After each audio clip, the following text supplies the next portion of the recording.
Good morning, good morning, good morning, good morning, good morning. Today is Friday, January 19th. This is Meri at the Meri Atelier, and welcome to my desk. We're going to kind of play catch up with some projects. I have 2 more doodle cards to do, and I will be caught up with all 3 weeks in January. Sunday night, we will do the 4th week in January, which will be the 4th week in January. And then from every Sunday evening throughout the year, we will be doing doodle cards. So, and I'm working in the scavenger hunt journal. I'm ready to do my letter C. I have my inks out over here. I want to do something else today with these doodle cards or with images off of the public domain library at the Metropolitan Museum of Art. And that is to make some button cards. I have a lot of these smaller buttons and I want to do some slow stitch. And yeah, we've got lots to do today. So welcome to my desk. Let's get started. All right. Canterbury, the gal at Canterbury Cottage. Canterbury Cottage, is that the one? She always says, let's get started. Well, I won't use that as my opening all the time. That's kind of her opening. Mine is, good morning, welcome to my desk. So, all right, let me get my tablet set up over here into my stream so that I can welcome folks in when they come in. I had a busy day yesterday. Busy. Let's see, I want to go to my channel and to my live. We've got a couple people up early in the morning. And Rhonda, good morning, Rhonda. Happy Friday. Happy Friday, my lady. Happy Friday. Rhonda, have you been filled in on all the news about Janet? I'm sure you probably have because she's very well known out there and her husband passed away. Oh, you haven't? Oh my goodness. Her husband passed away, well, it would be the night before last. And contact me if you want to contribute anything. I think or Malia or Shelley. So it's up to you. Yeah, it is. It's so heartbreaking because she's been through so much. And yeah, nobody deserves to go through all of that. Nobody deserves it. I got to mend some of this down here. So, but she's got a lot of support. A lot of people love her and, support her. And so, but that's what you need at this time when you're going through a lot of grief.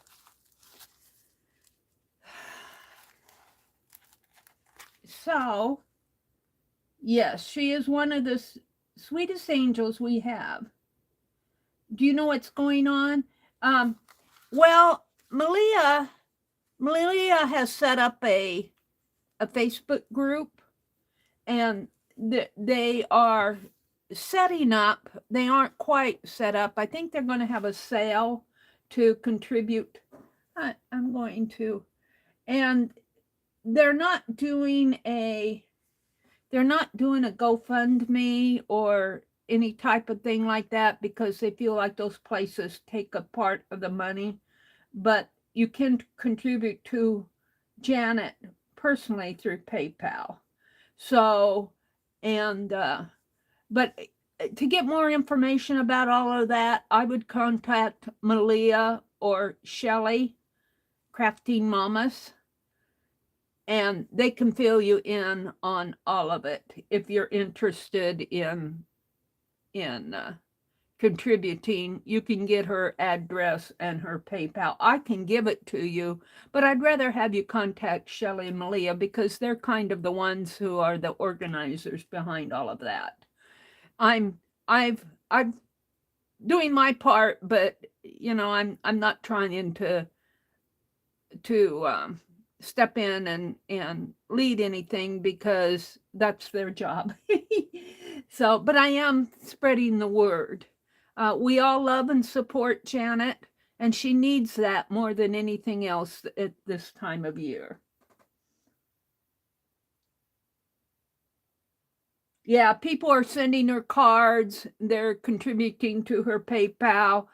And Malia and Shelley are organizing a sale. But there's you know, there's things that if you want to contribute anything to the sale, donate. Like I'm going to donate some items around here um, that I've gotten. Like I have some nice doilies that I can donate. I'm thinking about donating one of my brother's airplanes, and you know that um, just and a couple of other things. Some of that lace that I got those big huge rolls of, I can cut off some lace and send that in. So that's kind of, I don't want to donate anything that's been gifted to me because you know that's kind of get into the regifting. But I do have things I can donate, that like that lace. I've got yards and yards of that lace. Hi, Kitty Jen. Yeah, contact Malia or Crafting Mamas, and they can fill you in on the details. I just know generally from I'm a part of. Malia invited me to the initial group, so. Good morning, ladies. Let me refresh my chat here and set my quality because I'm not sure I see everything on the chat until I reset it and get it refreshed. Let's go to all messages. Okay, I guess I did. So, I think I want to start off doing the C, but we've already finished 4 pages in the scavenger hunt. And where are my pages here? Let's grab another. I've got all, this is going to be my scavenger hunt journal. We'll see if we'll get this all filled. But I'm going to do the C stamp today.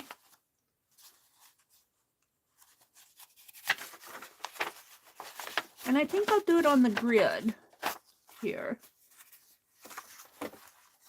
Let's see, I've been keeping the signature. It doesn't matter.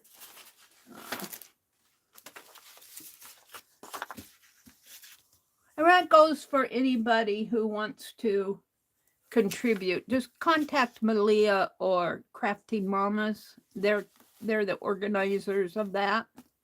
All right, I need my stamps.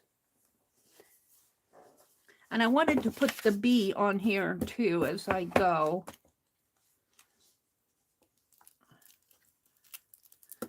A, B, C. And I might carve the Q today because I have a little extra time today. I got the Q ready.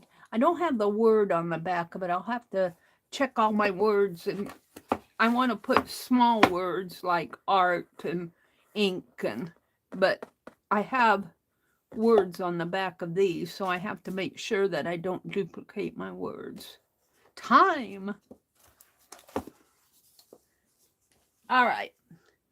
So let's start out and stamp this B and get it. We're going to start out with, the one I want's probably on the bottom. No, here it is. I like this orange blossom ink. We're going to do the orange blossom on here. We'll just do it like so. It doesn't have to be perfect. This is just a stamp off page.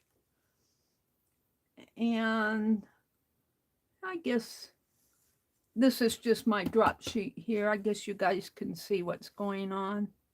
All right, that's all I want to do. That'll go back in the tray. And I want to stamp my C. I want to do my C page. And I'm going to do it in the same style throughout all of the alphabet, just stamping it across. And this will become my scavenger hunt journal. I don't know how many pages will get done, but we're going to work on it. We're going to work on it. It's nothing you have to send in. That's where I really start failing. You have to mail stuff. We're snowed in. It snowed. We were going to go shopping yesterday. And it started snowing, maybe about, 11:30, 12 o'clock. And it was just a little squall. And my brother thought he'd still go, and I didn't want to go. I said, we don't need to go. And he went in and took a nap, and I was sitting in my chair doing something, and either watching videos or stitching or something. And he came out and he said, I'm sure glad I decided not to go. I'm going, oh yeah? He said, there's a blizzard out there. So we got snow yesterday, and it's like a -7 here this morning. I don't know, how cold is it up where you are, Rhonda? You wish you were snowed in? Oh. How cold is it up where you are? Let's see, I want to wipe here a little. Alcohol wipe.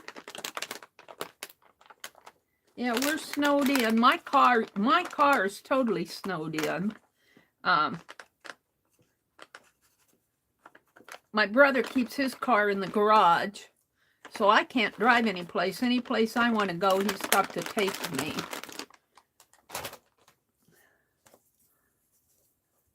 Kind of clean at least make the attempt to clean it off a little. And we're just going to do C's across the page in this style. In different colors of ink. Let's do the fern green. No, yeah, this is fern green, although it comes out looking a little gray on this paper.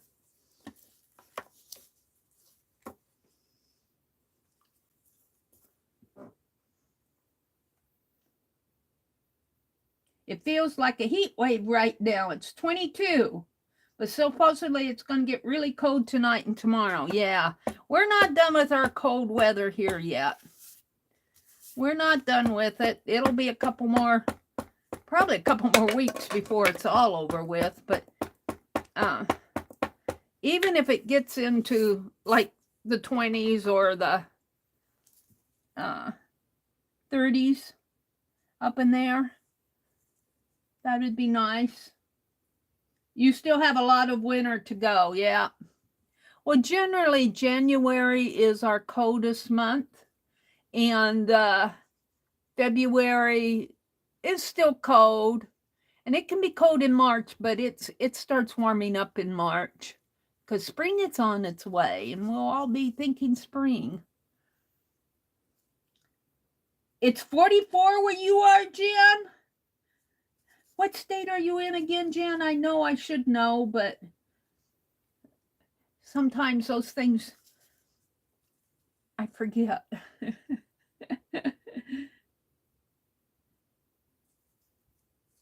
California? Oh, man, I didn't have you. I had you placed on the eastern side of the states. California? You were way out there on the West Coast where it's 44 in the dead of winter. Break out those bathing suits. Hi, Becky. Good morning, Miss Becky. Or Mrs. Becky. It's good to see you. Oh, that came out pretty good. I think the trick is to kind of leave it there for a little bit and let that paper soak in the ink. That's what the Frugal Crafter says. And I get a little impatient. Now these are hand carved stamps, so they're not perfect. Although my C is pretty good. My A, the legs on my A get a little wonky. But I like the wonkiness for me. What are you up to, Becky? I'll bet you have your next rice bag all finished. Let's see. This is the sepia. Let's go with the sepia.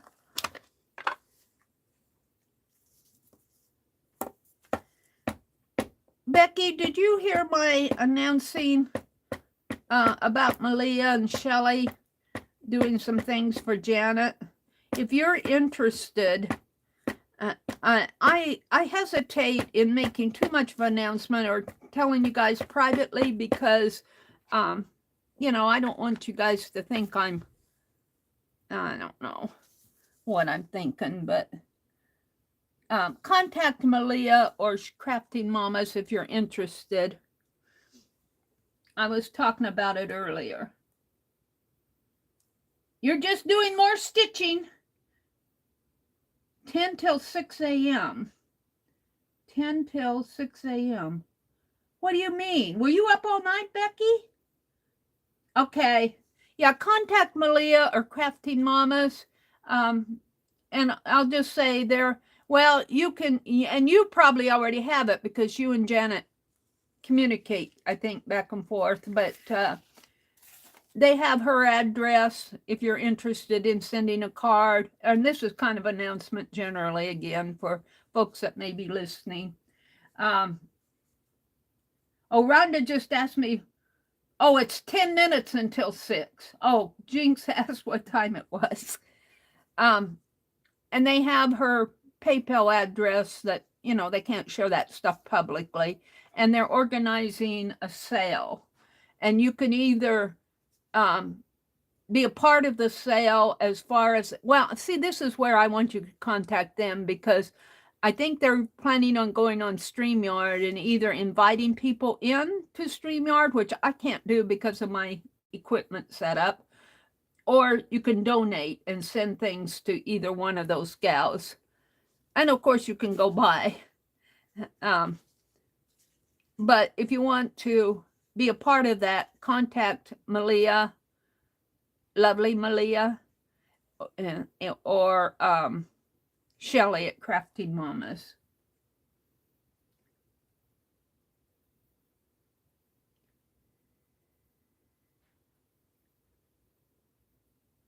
Oh, how do I get a hold of her? Hold on, I'll give you, because I'm sure she won't mind. She gives it out, I believe, on her channel. Her address. I mean, it's her. Just let me grab it here.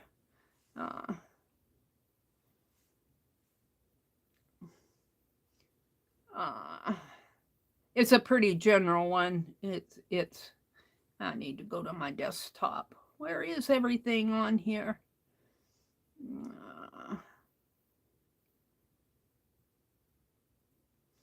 And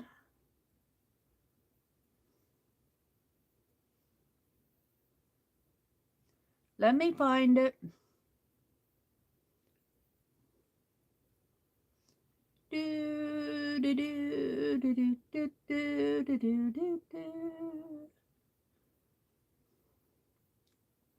Well, it really is just her channel name at gmail.com. No, that's not it. Hold on, let me. I'm sure you could probably contact her. Let me get this for you. Hold on.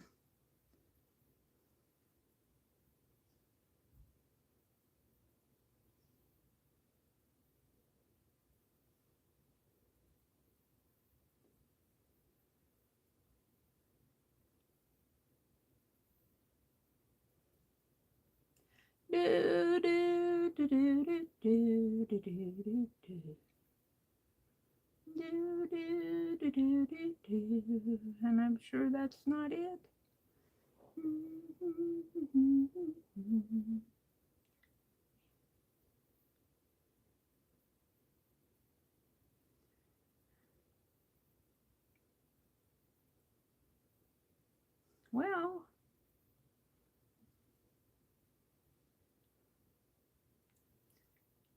Maybe I'll get it and maybe I won't.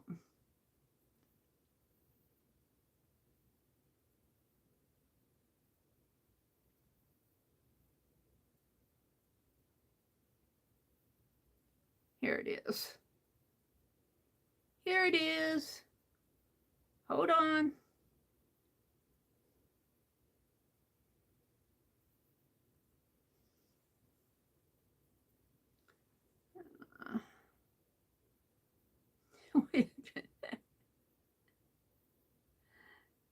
Okay.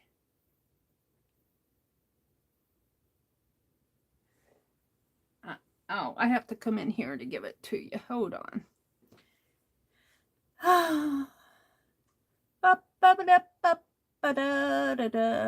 And I'm giving you Shelley's because that's the one that I oh, and I got to get into my channel. You, me.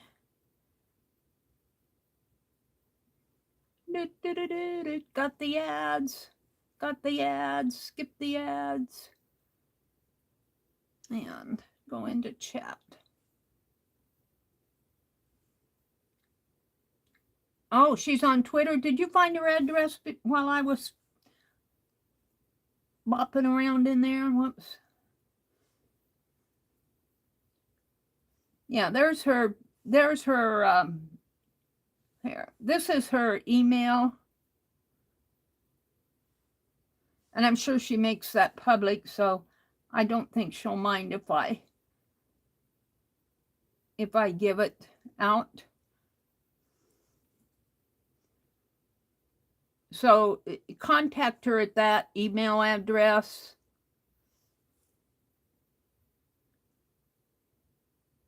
Let me know if you got that.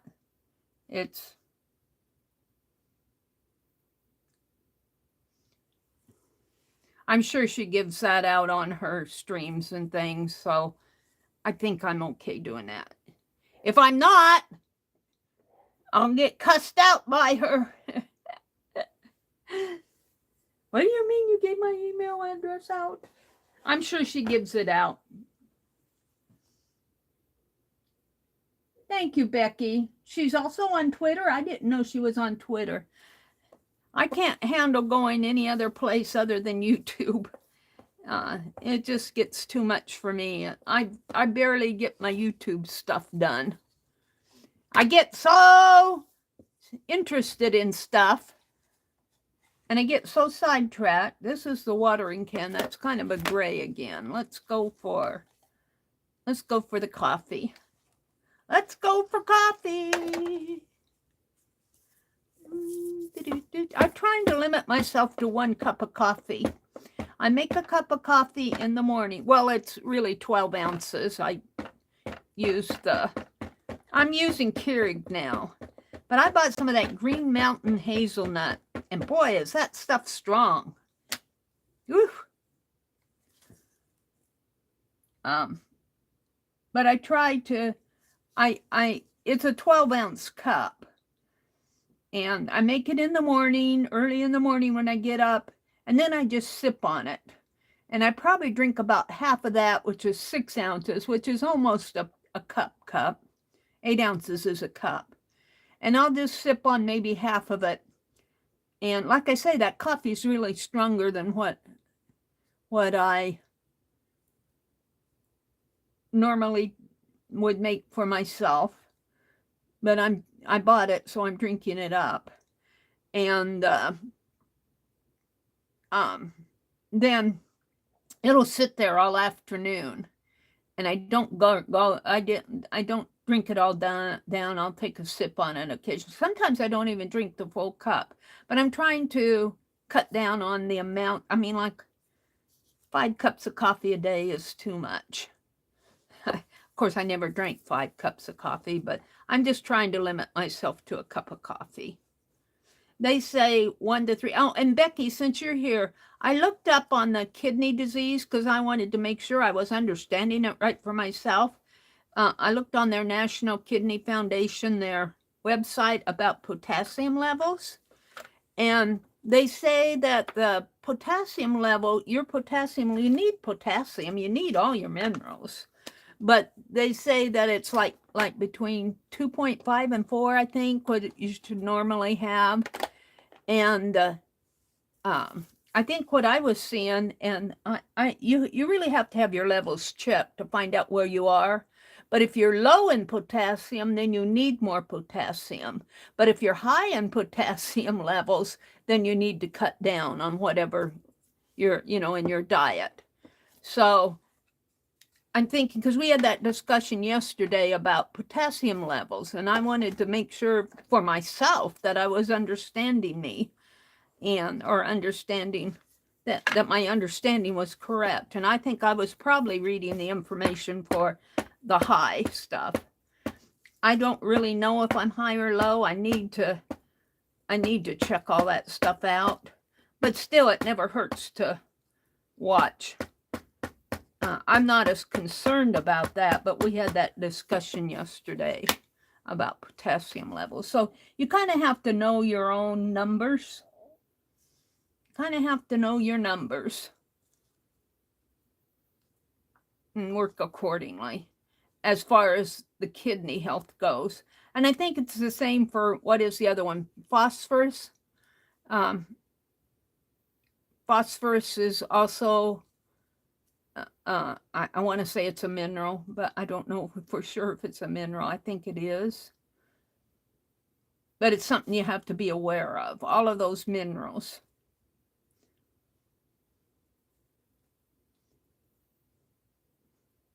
But I wanted to check it out to make sure that, because sometimes when I look that stuff up, I do misunderstand stuff, and I wanted to be sure my head was screwed on straight. Which is it's a job to get my head screwed on straight sometimes. There's Mr. Eternity. Hello, Mark. And Dar. Good morning, Dar. You can only drink Dunkin' Donuts coffee. Yeah, some of that stuff gets really... Now, that was red geranium, and it almost... I don't know. I guess I have to stare at it. It almost looks gold to me. It's a little bit darker than the gold. It doesn't look red to me. But maybe if I stare at it enough, it'll turn red. And I think it's the absorbency of this paper. I think on a whiter paper, it would be brighter. But I kind of like the muted colors. So there's 5 of them. Now I want to do 4 down here. I'm kind of doing them in this style. I got 5 A's on there. And well, I did 5 A's down below. But I think I'm just going to do 4 C's. And I'm going to start out with the watering can. These are just the colors I happen to have on hand. I've had these inks for years. I brought them home. From Madison. And you guys, I told you we had a blizzard here yesterday. And it was an actual blizzard. It was snowing and blowing. And we couldn't go anywhere. So I popped online, and who did I see? Pearl at Pearl's Finds, and she was selling some linens. At one point I had to stop, and she was selling with Wendy. I don't know. Wendy is Papered Rooster on YouTube, Papered. And I sent her my information, and it came back to me. And I was telling them, oh, please give that address to me again. So, and they said, Mary, it's papered, not pampered. I didn't put in pampered. I put in paper, P-A-P-E-R-R. And I had 2 R's, and it wasn't paper. It's papered with the E-D, rooster. And, but I bought some washi tape and something else from her. I can't remember. But I had to get out of there before I completely... I wanted to go to the thrift store yesterday, but I went to Pearl's auction instead.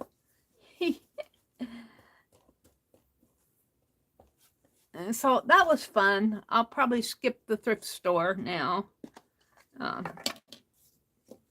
I bought things. I didn't buy the expensive stuff because I just have to kind of watch my budget. But Pearl had several things, items that she was selling for like $2 and $3.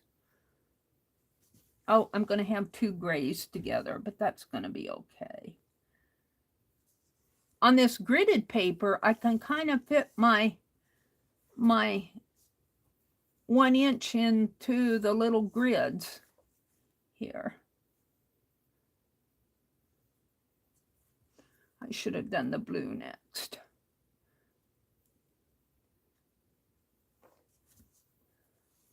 Oh, what was that? What did oh, I did do the blue next. Ha! Surprised myself. This is black and this is watering can. Oh, this is hydrangea. We'll do the hydrangea next. It comes out looking kind of gray. It's really a pretty purple. Sophia's going into lurk mode. All right, Sophia, good morning. Good morning, good morning. Thanks for popping in this morning. Mark is here. Dar is here. Rhonda's here. Becky's here. Good morning, ladies. Becky's stitching words on her bag. I brought my stitching in this morning, Becky, because I need to get started on it. I'm going to stitch some circles, and we might do that next. Just because Becky's stitching, I'll join her in stitching, and we will be vicariously, no, not vicariously, we'll be stitching together. And then yesterday was a busy day. Tuesdays and Thursdays are busy days for me now because I'm doing that. I'm loving that tatting class. I'm loving that hat. And I need to work on it I need to work on it to catch up with the class, or they're going to zoom ahead of me. So I'm planning on doing that this weekend. Now that's a hydrangea, and it's kind of a purple color, but it actually looks kind of gray on that paper. And this is kind of drying out, but I've only got one more, and that's the black. I've only got 9 colors.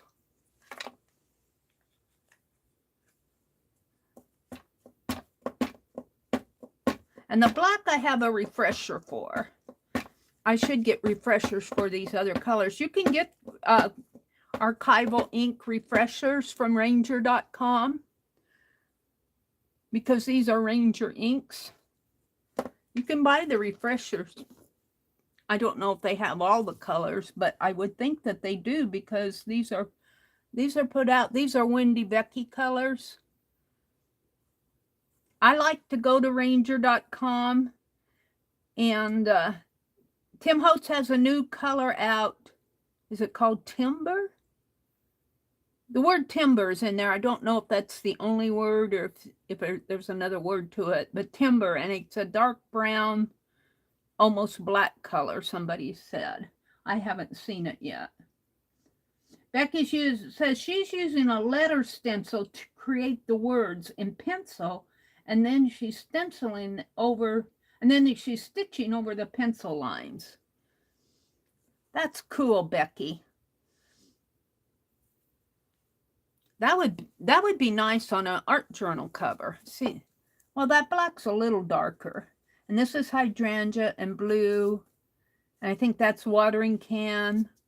This is my red geranium. I think that's coffee and sepia. And that's orange blossom. I don't know what this one is. Oh, that's the fern green. But they're kind of muted. My inks are...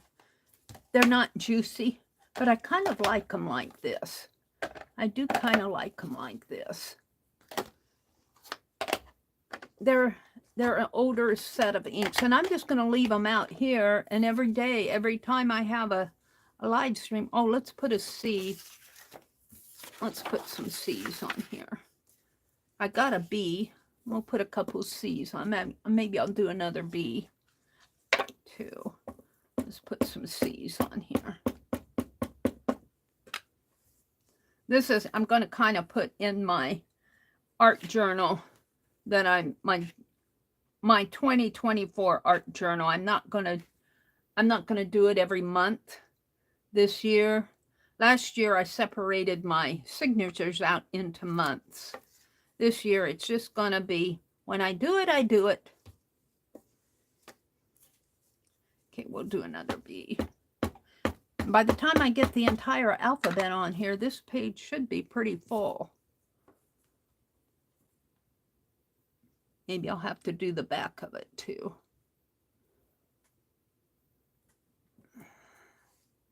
There we go. Now I want to do one more C. I'm trying to do at least two. I have 1, 2, 3, 4, 5, 6, 7, 8, 9, 10 A's because, well, I was testing that these are going to go back in my, oh, what color do I want? Let's do the red. Another C.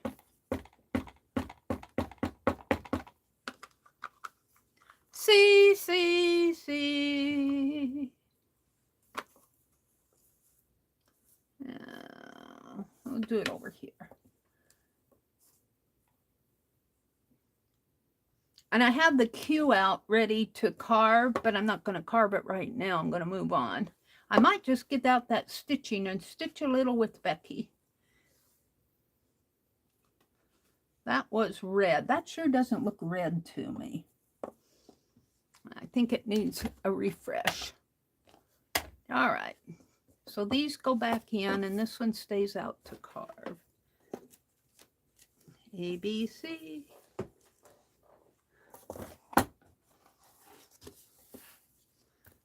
And A, D, and C.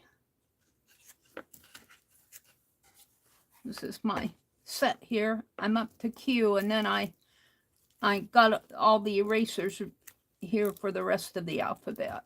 They're not opened yet. But see, I've been putting words like this is AMA, amaze. This is amaze. This is smile. Life. That's an extra H, but I have a word on the back of it. Story. I think that's draw underneath. All right. So tomorrow we'll do D. Oh, before I move on though, let's check the prompts and see if there's another prompt I can do here. On here. I think there was one I wanted to do. Oh no, we did that. Washi tape. I need a pen. We've got A, B, and C done. Let's see. Draw your breakfast. I haven't had any breakfast. It might be a blank page. Paint scraping. I don't want to get out paints. Fib art. Food packaging. Decorated paper clip. A quote. Graffiti snark. Graffiti snark. I don't know about that. I'm not a snarky person. I can be. Wish list. What's on my wish list?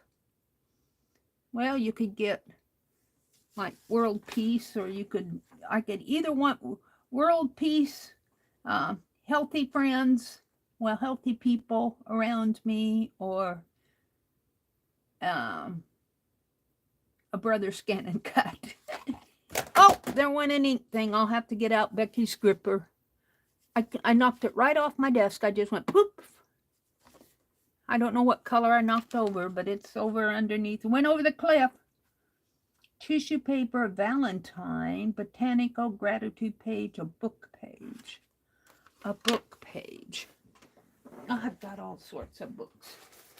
And I found the first set of bungee cord that Renee, Little Red Dragon, sent me. Oh, I thought I found the colors too. Did I put them all over there? I guess not. This is the grays and these are the neutral tones. It's kind of a brown. It looks great to me. I think it's white, blue, and black. Well, there might be a gray and a white in there. Kind of a tannish gray and a white over here. And she sent me some of this elastic cording. Bless her heart. Thank you so much, Renee. Renee's little red wagon. I have the others. She sent me 2 packages. The other colors are more multicolored. Thank you so much for all of that. I was going to get out a book page. Because we're going to do a book page. And what did I do with all my books? Books. I still have Christmas books out. And what's this? Oh, that's that. Hold on, I got books. I got books coming out my kazoo. I just have to find one I want to tear out of. And of course, there's everything stacked on top of them.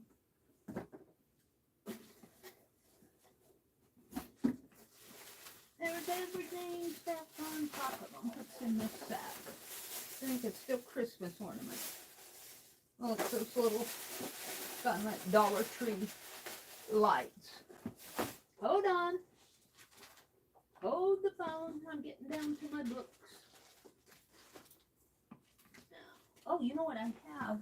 I have this little Sears book. We'll do something with that. Let me put this stuff back up so I don't fall over it. I can fall over stuff. I don't want to trip. No trips for me this morning. All right. And I have Becky's fabric at hand here. We're going to work on that too. But let's do the book page. This is a Sears Roebuck, a little smaller, reduced one. And it'll fit on my page really good. And we'll get that off. And these are my prompts. And we're going to do that in here, a book page. A book page. What do we want to do? Pots and pans, shovels, wood planers, caps, dolls, a dressed baby doll. What's on the other side? See, I have to decide if I use this, which side do I want? Jointed and dressed and all these lovely little, I think I'll do a doll page and maybe draw one on. Yep, we're going to tear this book up.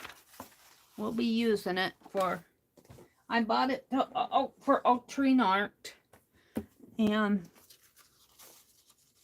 let's see how this fits. Fits pretty good. I'm going to tear the margin.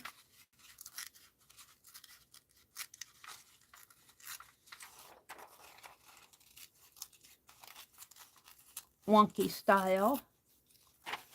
And I think I'll have to tear both of them off.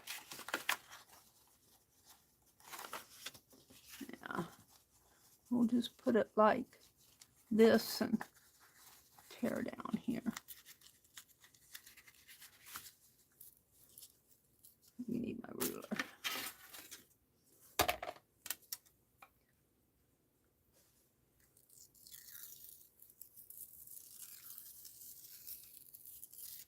That went pretty good. Book page. It doesn't quite fit, but it fits enough. And I think I'll draw on it before I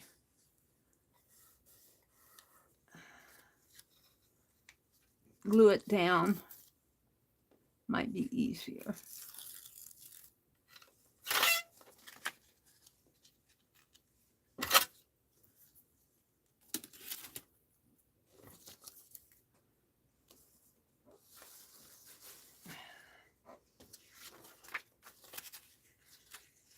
See, both of these pages, these have doll furniture, but these have all the dolls over here.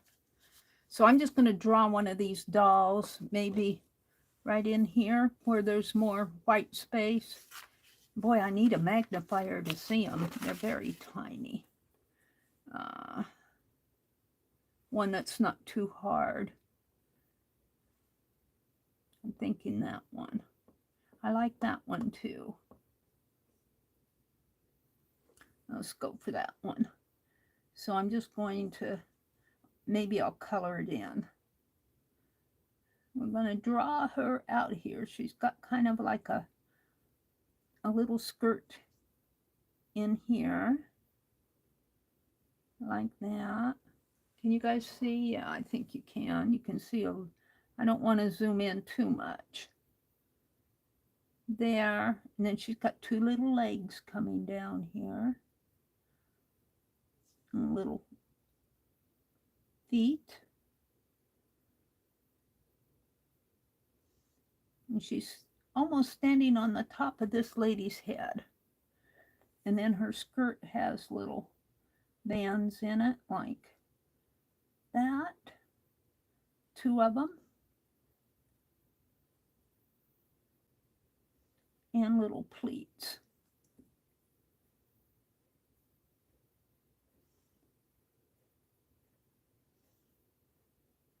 And I don't know if I should write the prompt on here or not.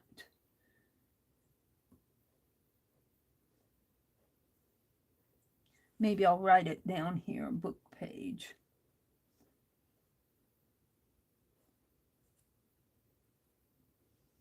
And 1/19/2024. Date it so I know what date I did these. 1/19/2024. And let me finish putting the pleats.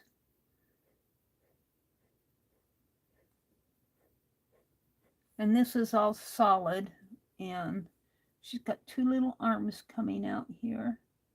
Two little arms, and then the hands, kind of holding her hands together. Like so. Like that. And then she's got a cape on. Comes up and around. Oh, she's a cute little doll. And then she's got her shoulder here, her little cape, and it looks like it's got a binding up in here. And I suppose that binding goes clear around. I'm just thinking that it does. Like that, and then her other shoulder coming down that way. And then her hat, like so. And we'll draw it up that way, and it looks like it has a little headdress thing on here. There we go. Shall we color her? I think I'll color her. And she's got eyes in there. Tiny eyes to me just don't, I don't do good on tiny eyes, tiny faces. We'll give her a little heart lip. That's all we're going to do. Maybe I'll bring this down a little more. That's all we're going to do on that. I think when I color her, she'll pop out a little more for you. And let's see. I don't like her face. I never like the faces when I do small dresses. I think I want to make it a brighter color because I know the darker colors look black on these. How about a bright blue? Let's do a solid blue in here.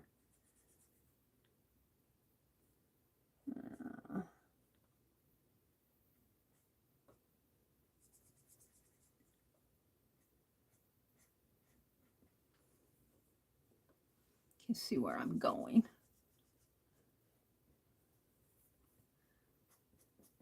Buy me a dolly from Sears Roebuck. And let's make her cape blue.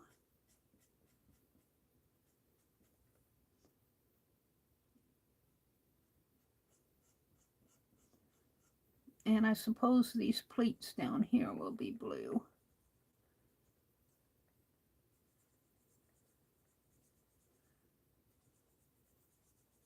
And her cap. Her little bonnet. Yeah, I'm pretty good with that. Now her blouse, I think I'll make a, it's warm in here. Her blouse, what color is that? It's a light yellow, but I don't know if that'll show up much. Doesn't show up too much. Let's get a darker yellow. We're gonna give it yellow trimming, just because I want it a little brighter. Her blouse is gonna be yellow, kind of a yellow gold. And I think I'll put yellow gold here and here. And I suppose around the cape, if I can get it in there.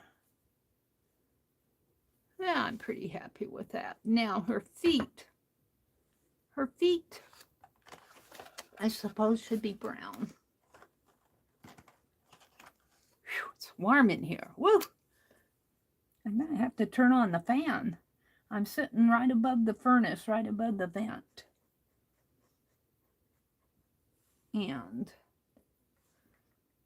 she should probably have blue gloves on, but I'm gonna leave those as hands, not gloves. And I don't want to make a pink face because I don't have the, well, I have a light pink.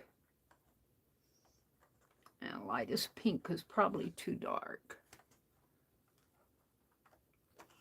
But it's a doll. This is my lightest pink. Well, it might work.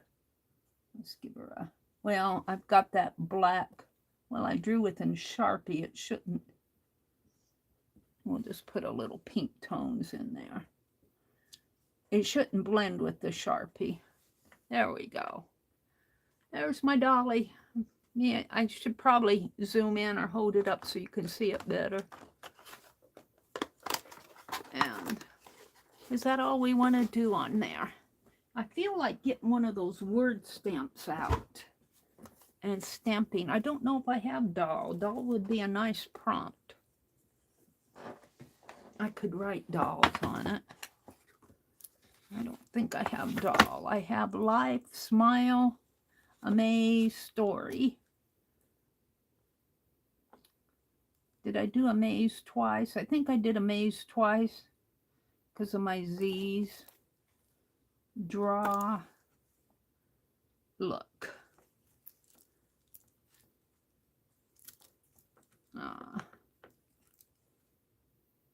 Pray. Oh, look, I have dolls. D-O-L-L-S. I do have the word dolls. We'll do that.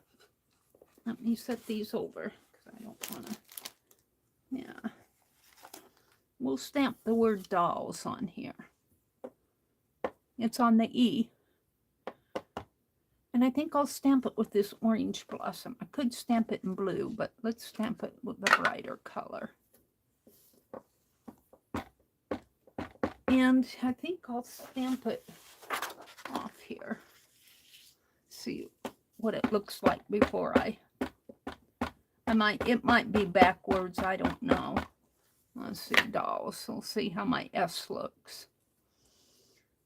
Sometimes I get my letters backwards when I'm stamping. Well, you have to carve them backwards, but I carve them right. Only time I do anything right. Oh, it's good. That's good. That's going to look good on that page. Let's do that. Dolls. Dolls, dolls, dolls. Let's get some more. I had no idea I was going to do a doll page when I carved that stamp. I just did it because it was a small word. Let's put it right here. Well, it's kind of slanted. Dolls. What's going on out there? Let me refresh my chat. Chat filter. What's going on in the world? Oh, Arlene's here. Hi, Arlene. Arlene, you've heard, well, I'm sure you've heard about Janet. Let's see, let's read up. Rhonda said, I was thinking back to Girl Scouts, and that's how we sewed our sit-upons.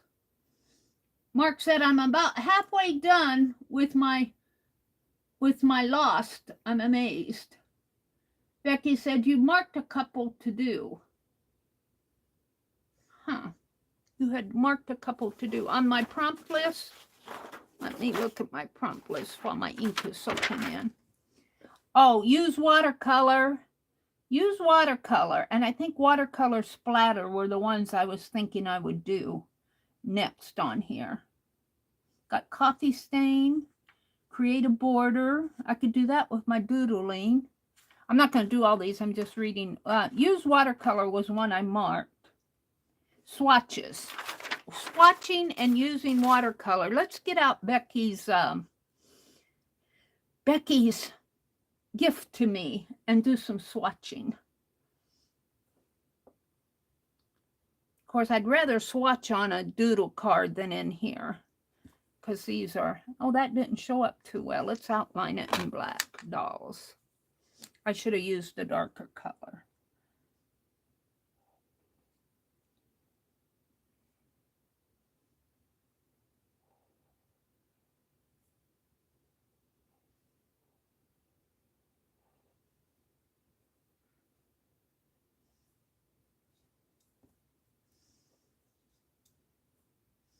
I don't like her face. She's got fat lips. I feel like painting it out. I don't like to draw tiny faces. They always look like cartoon characters, but they're not really that great on here either. They're just kind of like little dots. You get too small and you lose the facial features. They just look like dots in cartoons to me. Unless it's a photograph or something. All right. Dolls. I feel like I need more on here, but I think I'm going to leave it. Let's put my word back, put my ink back before I knock it all off over the cliff. I'm going to get out Becky's gripper and get my ink pad. I'll tell you, thank you for that gripper, Becky. Let's see, here's my... I'm going to put that in there, but let's put my stamp away. Get this off my desk. A, B, C, I think it goes in here. This is D. I haven't stamped the D yet. And this is E. I think I had to recarve my D. That might be the bad one. I think I put it the wrong way. Well, I put it the right way, but it's the wrong way when you stamp it off. Okay, we're going to put this in here, and we'll swatch over here. Dolls. Let's get out my yes paste. Let's see. They're saying hello to Arlene. If you don't find one, you can poke holes in the paper with an awl and thread through the holes. What are they talking about? Oh, is Kimberly here? Hi, Kimberly. I missed saying hello to you. Good morning, Kimberly. Who else have I missed? Arlene came in. Mark says, I'm trying to think what to sew for the scavenger hunt. Sew? Is that a prompt? Sewing?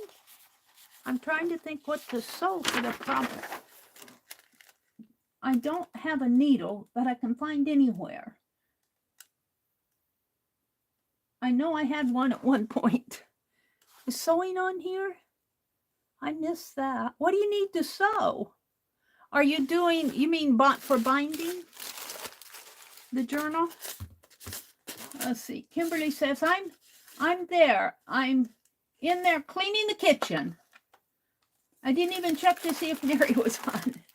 Cleaning the kitchen, that's important stuff. I'd leave that till 4 o'clock in the afternoon. Kimberly, cleaning the kitchen at 5 o'clock in the morning. Well, it's probably 6 where you are. 5:30, 6:30. Got to do some art at 6:30 in the morning. I put that right in the shadow. We're going to put some glue on here. I need to put paper underneath because I get messy. And I think I pretty well got off the sides. Maybe not.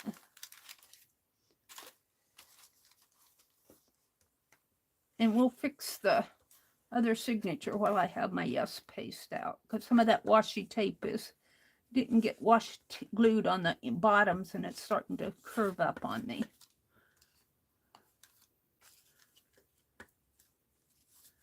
Yeah.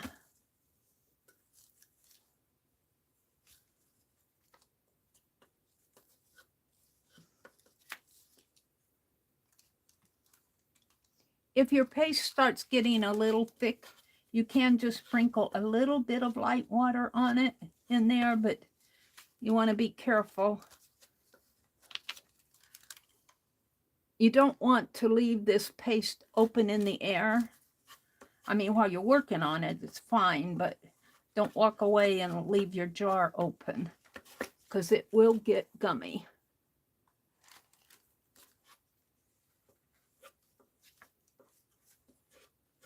I call it a glue stick in a jar. I think I got that pretty good.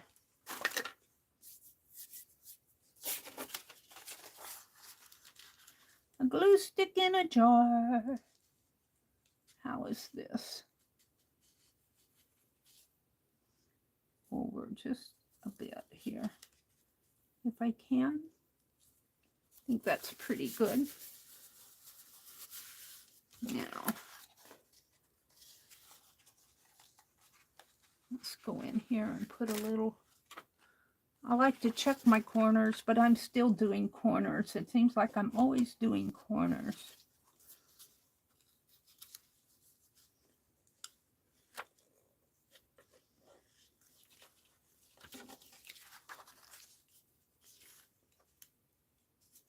Well, that one really needs it.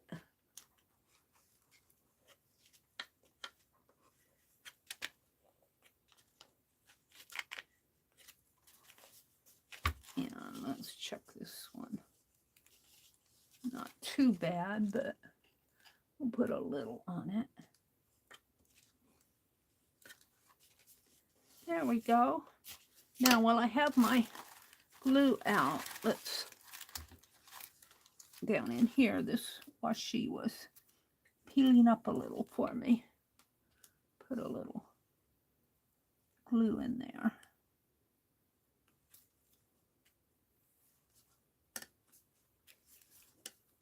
And over here, just right along the edge.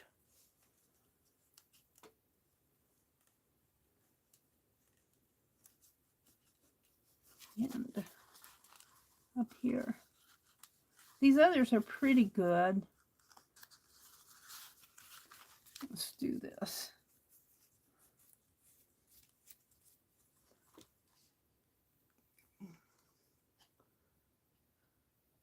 Got too much on there.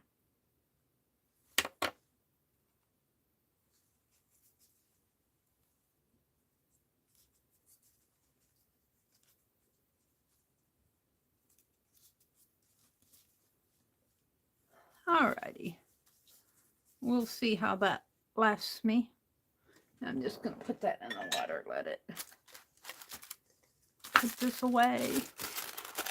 Yeah, you don't want to leave this, don't walk away and leave it unopened because it will get gummy on you. keep it closed when you're not using it. All right. So there, I feel like, what did I do? Look what I did. Did you see what I did? Anybody know what I did? I glued it face down. Oh, my dolls are facing in.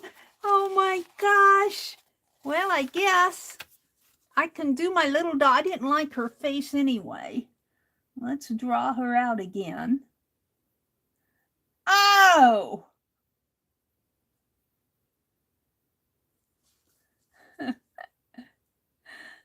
I guess that was supposed to be. I wasn't paying attention. I thought I was being so darn smart. That's what happens when your head gets too big for your page. The page wins.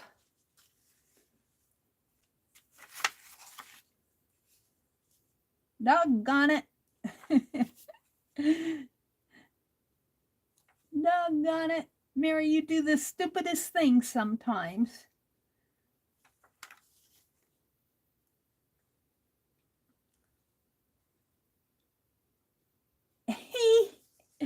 Oh, dear me. I like this doll better, I have to tell you. And let's see, she's got the little plaid lines in here. I still don't like her mouth, but it's not quite as bad.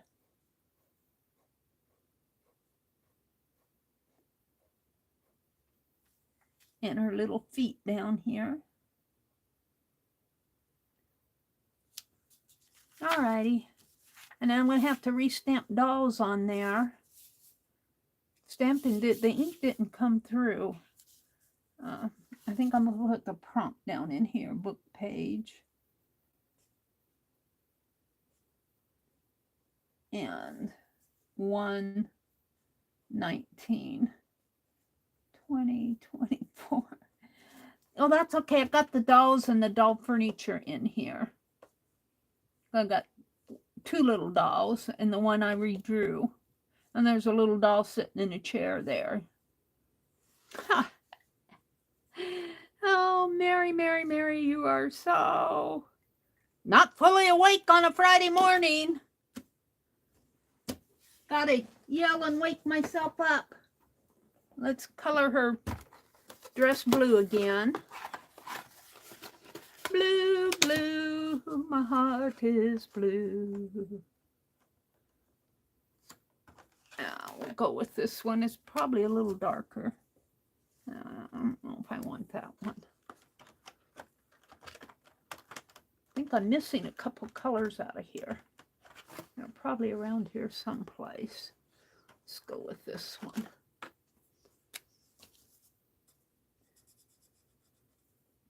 And she's holding a doll. It looks like she's holding a doll there. That just happened. I didn't plan that.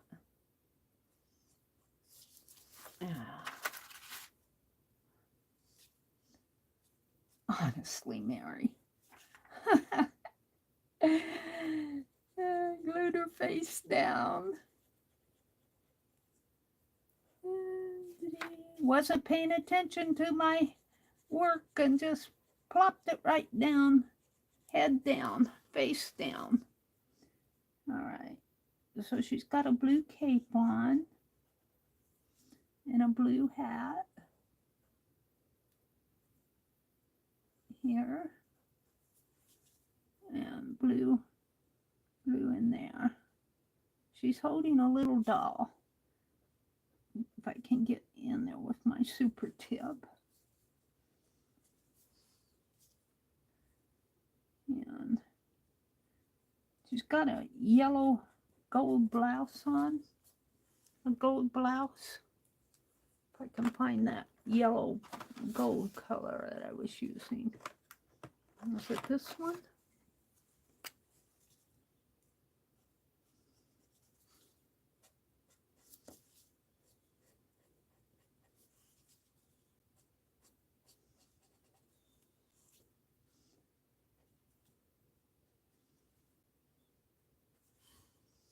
bit of gold in there.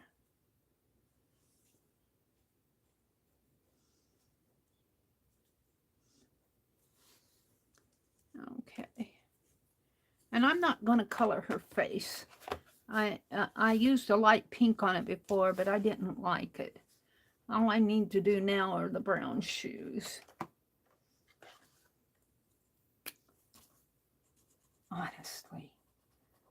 Honestly, Meri.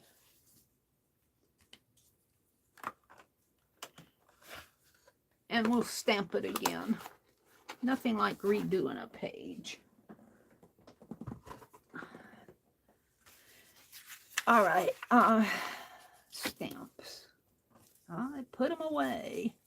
I think it was underneath of the E. My label's coming off here. I gotta glue that back. A, B, C, D, E. Should be in here. Ah, there it is. All right, so it goes like that. And I used the, could use the blue, but I used that orange blossom. But maybe, well, maybe I just didn't get enough ink on it.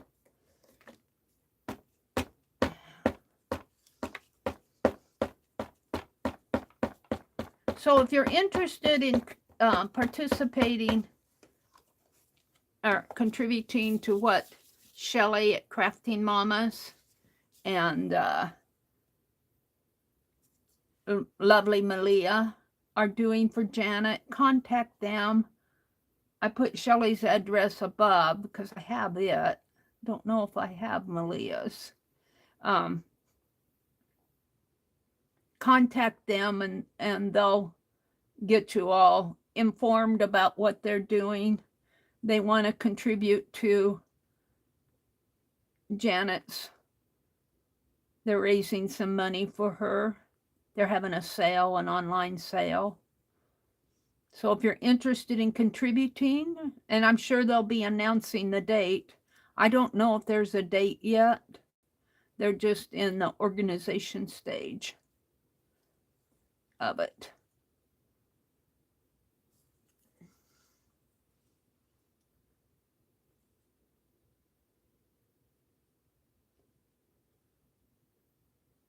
I talked about it earlier. If you go back and listen to, probably right toward the beginning or a little after the beginning. And I think I outlined that in black because it's still not showing up all that great. But it looks better. I glued my page face down.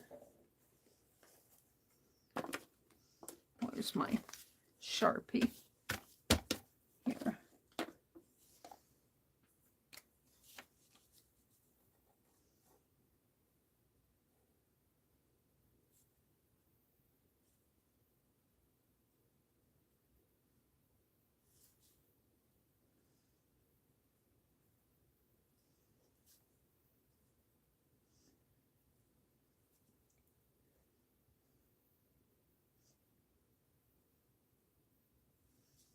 D-O-L-L-S.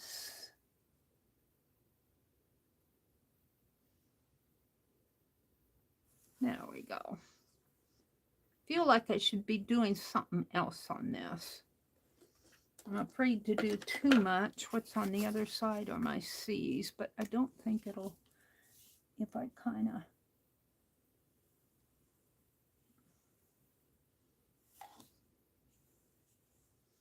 put some squiggle lines on it. This is a bluish metallic marker, the Pen Plus Gear metallic markers. This is the blue one. I like that.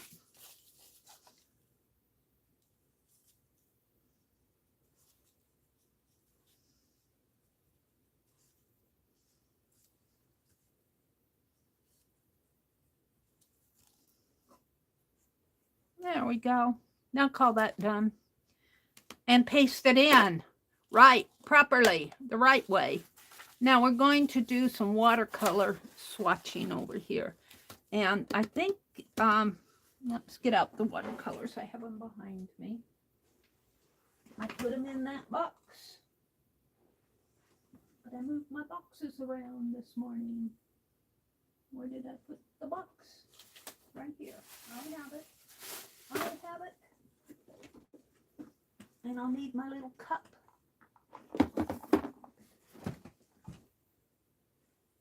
And I have that. And maybe a brush. I want a little bit, don't want a tiny brush. I want to swash it. Round brush. And these are tube paints. So I'm looking for a brush that I want to use. Maybe this one.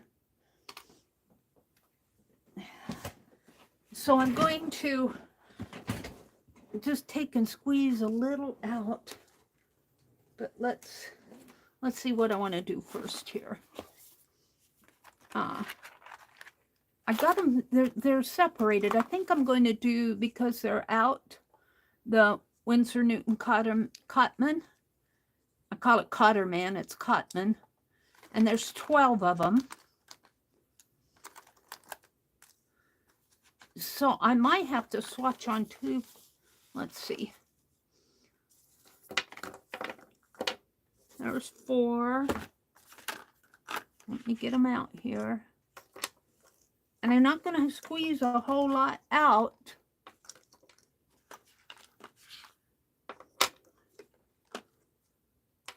Because what I want the tube paints for, and Becky was so good to get these for me. Thank you so much, Becky. Is when I mix colors. Now, I don't mind paints in the pan.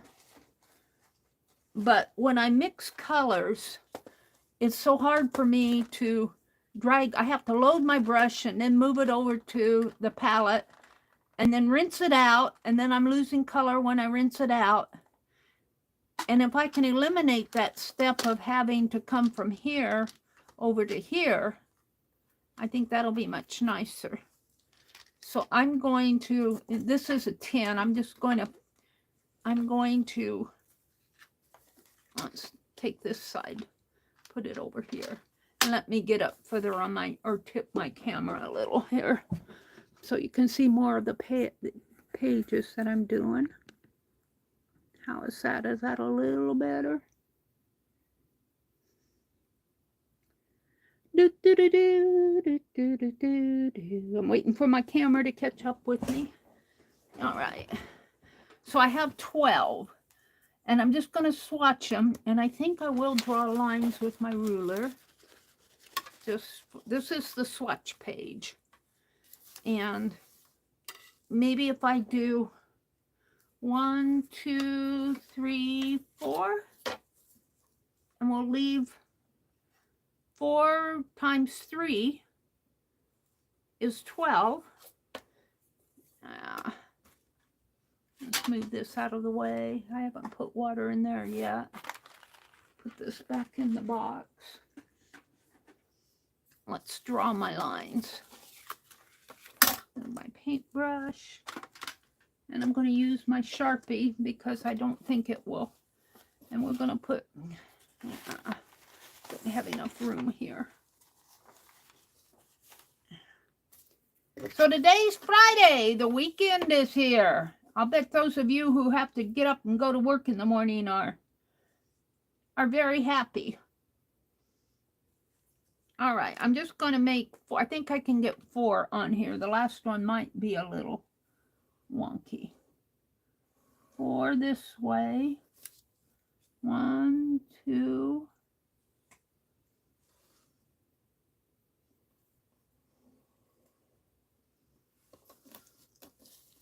3, 4.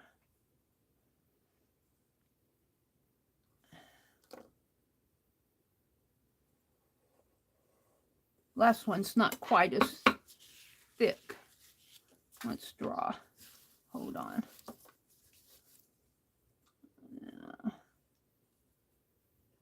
Draw a line down here so I know. Whoops.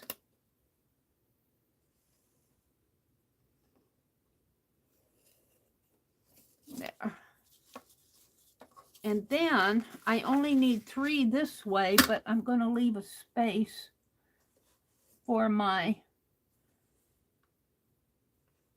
to write what color it is. So I only need 3. So we're going to do a line here, and then we're going to leave a little writing line.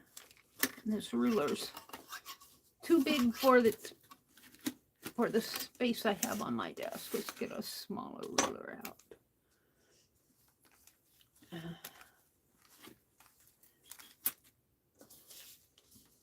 Leave a little writing space here to journal. I can leave quite a bit, to tell you the truth. I'll leave about that much. That should be enough to document. And this paper, it'll be interesting to see the color on here, but the color would not be as vivid. Well, I think it'll soak into this paper a little bit more than it would on a brighter white. So I kind of have to take that into consideration. And I could leave a larger journaling space in here, but we'll, because there's my second one. And we'll just leave a, gosh, I don't have room on my desk to do anything. Leave a little journal spot in here.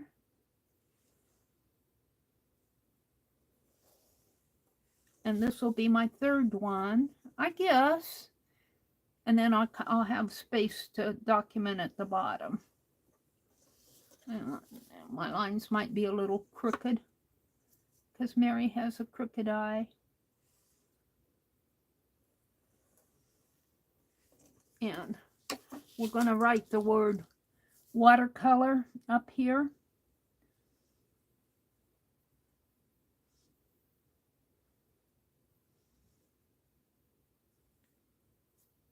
I'm debating, do I want to do it in small? I think I'll do it in small case.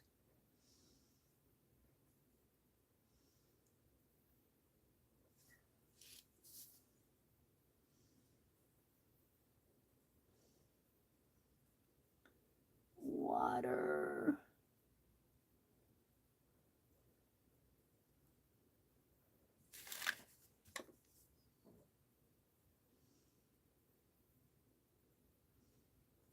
Color.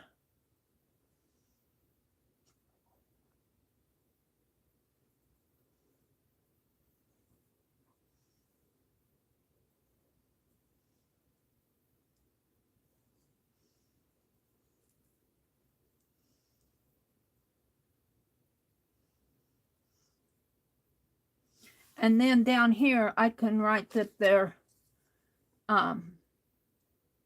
Winsor Newton Cotman watercolor swatch page. So W-I-N, Winsome. It's not Winston. It's Winsome. It's Windsor. It's Windsor. Windsor. W-I-N-S-O-R. I always pronounce things wrong. That's a W-I-N. Winsor Newton Cotman. Winsor Newton, N-E-W. And this is not coming through too bad. Newton. Newton, N-E-W-T-O-N. Cotman. C-O-T-M-A-N. And I'm going to put swatch. S-W-A-T-C-H.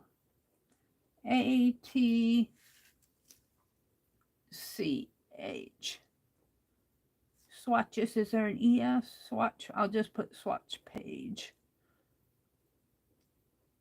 And then I'll date it 1/19/2024. And then I'll come back in and journal. Now we're going to just take a teeny bit. I don't want to start with the white. And get a little water. And I'm going to use this brush which I don't know. Meri's frowning. If I have a decent brush to swatch with. That one's a little better. And we'll use that. And I could actually use this for my splatter page on the back too. But we'll see how bad it soaks through. I want my water. I want to welcome all of you that are sharing your Friday morning with me. Thank you for coming in. Thank you for... Becky's out there stitching. I don't know what everybody else is doing. Arlene is here. Kimberly's here. Oh, Ania was here and I missed her. And I missed her. If I miss saying good morning to you, it's not on purpose. It's that, you know, I get involved in what I'm doing. Thank you guys for welcoming her and saying goodbye to her and making her feel a part of the chat. I appreciate you guys. Maybe the doll is shopping. Arlene said she'd be right back. Arlene dropped the link to Malia's channel. Becky said, perhaps this was a bit of serendipity, as it now looks like the doll is shopping. She's holding a doll in her hand. I don't know if you can see that. Let me hold it up a little. She's holding, it does look like she's shopping, but she's holding a dolly in her hand there. And that just happened. Who did I miss? Hi, Nina. I don't know who I missed. I'm just saying if I missed saying hello to somebody. Is that what you meant, Nina? Malia's email and Facebook is in the about of her channel. Thank you, Arlene. The doll definitely looks more like a focal image now. Yeah. Yeah, I didn't really like the doll on the other side, so maybe that was serendipity. So I'm not going to start with the white. I want to start with, or is that a white? I mean, it looks like a white, though. That's burnt sienna. This is cadmium red, so we'll start with the red. And I'm just going to put a little squeeze on there. Just, oh, it's already coming out. That's way too much, but we'll use that. And when you swatch, you're supposed to go from dark to light and see how it gradiates and all of that. Or you just want to get, see, and I think before that dries, you know, if I'm color mixing, I already have it there. So this is cadmium red here, and that's way too much. Maybe I should start putting these in the pan to leave, but we'll just do it this way. Then you're supposed to bring more water down and see how it gradiates, but I might have it too. I might not be doing such a great job. I don't swatch much. Boy, well, there it's starting to gradiate in there.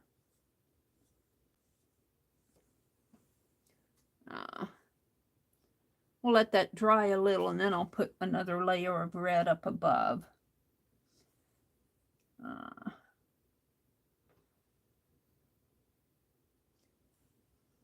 And if you get a towel, this is you can kind of blur it there, and you can kind of get an idea of how lighter it goes.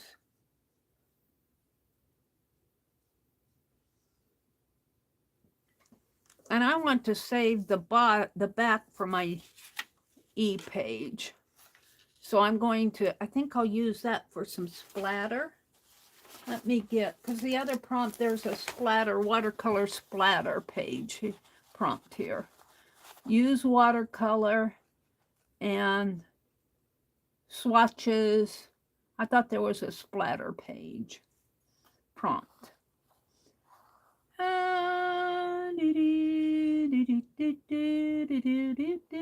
Where did I see splatter? Smack and drag, gratitude, candy wrappers, use a paper towel, stickers.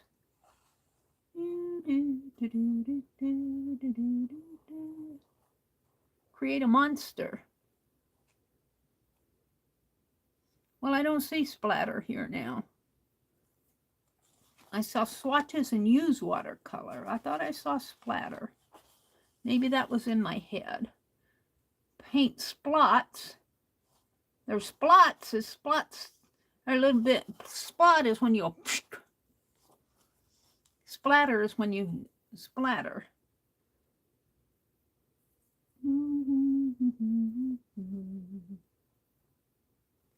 I don't see it. Paint scraping. I must have been my imagination, because I don't see it on here now. Must have been my imagination. Well, we'll leave it. That's really too much. That's more than I wanted. Let's put another layer just because I have it out. We'll make it really dark up here. And I don't want to lose that paint. Let's get a card out here and let's use it here. This would be the swatching that I would do, because you can kind of see it does gradiate. You don't see it so much on there, but it does. And look, I have all of that. I don't want to.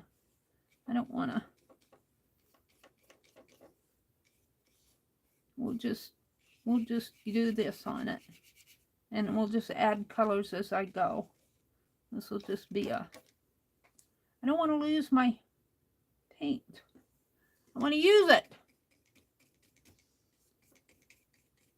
All right, I'm going to wash my brush out over in the other big jar. I want to save that water as much as I can. That was the red. I need a towel. Reach, Mary, reach, reach, reach.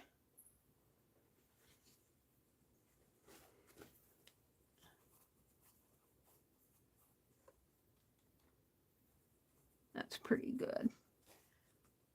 So that was this? That's rose. What did I do with the paint tube? I put it over here. This is cadmium red deep hue.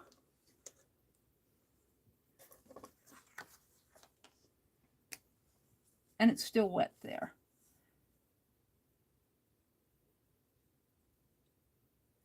Cadmium. How do you spell cadmium?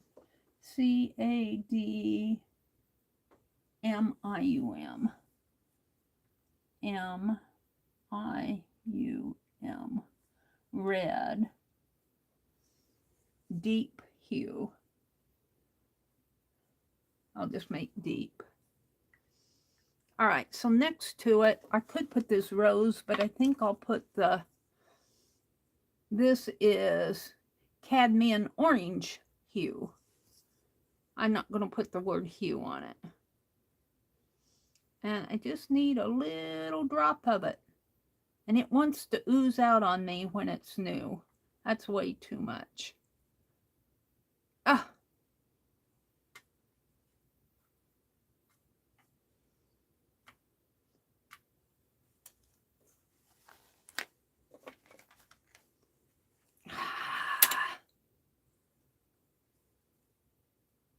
I got way more on there than I wanted, because, you know, the tubes are full. When I think you'll have less trouble, and boy, that's not clean. I'll have trouble opening that. It was in the cap. Try to keep the without squeezing it. Got it all over me. I don't really like to swatch. I'd rather just play. Swatching is not my game. I don't know if I can get it out of there. There. That's pretty clean. Swatching is not my game. See, I got all that I didn't want. We'll use it. We'll put it on a background. I need some juice. Clean this cap as much as I can. Keep them nice. Meri has a hard time keeping things nice too. There we go. All right, let's swatch it. And I'm not going to put water on it right away. Where's my brush? That's more paint than I want. I might just leave it there and re-wet it as I need it. So this is the orange hue. Oh man, that's a pretty color. Now I haven't mixed any water with this. This is just straight out of the tube. I do like tube paints, I have to tell you, because they're nice and they're nice.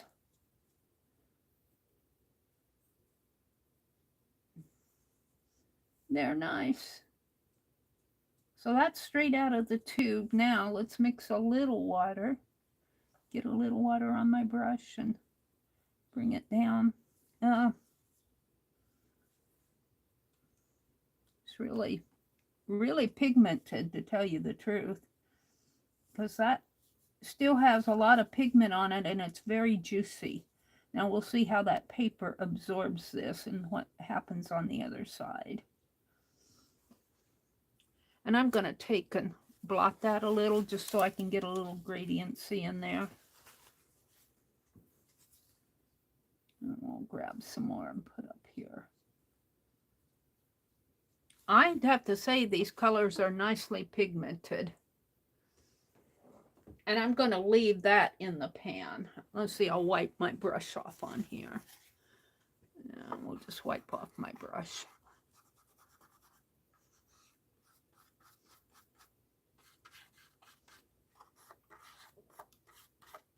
That's pretty good.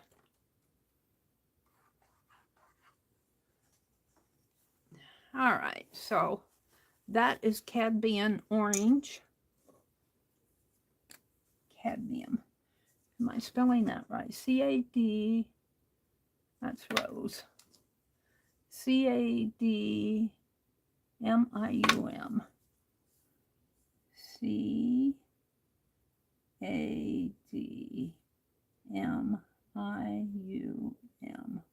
Orange. O-R-A-N-G-E.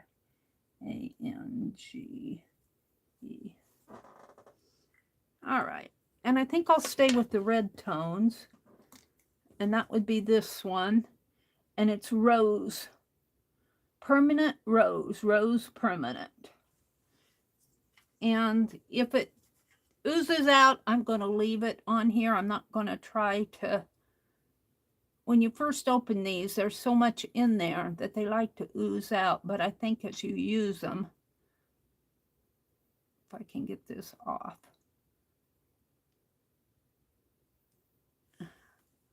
Now this one's not as oozy. It's not as oozy. That orange was oozy. That's about what I want. I'm gonna put the cap back on nice.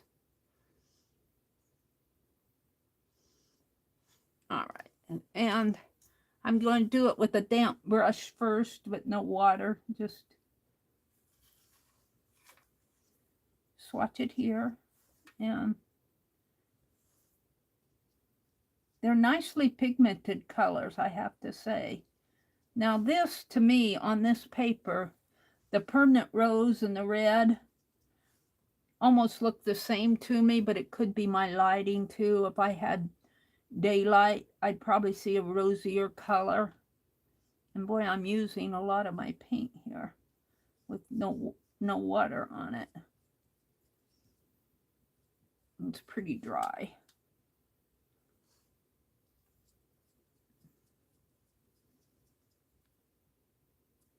But that's okay. Now I'm going to use a little bit of water and just come in here. And you can see the gradation with the water on this one pretty good. I might blot it just a little, just so you can see. There. And I'm just going to wet my brush. And to tell you the truth, I see better swatching going on over here. The rose is a little bit rosier. Let's grab this and put it up above. And then pretty cleaned that off. I see better swatching going on when I just go like that. Not trying to put it in a little square. This is not me at all doing this. All right, this was Rose Permanent. Let me wash my brush out. I'm not all that, what do you want to say? I'm more like this. I'm sloppier. All right. Permanent Rose. Rose Permanent. ROSEPERMANENT.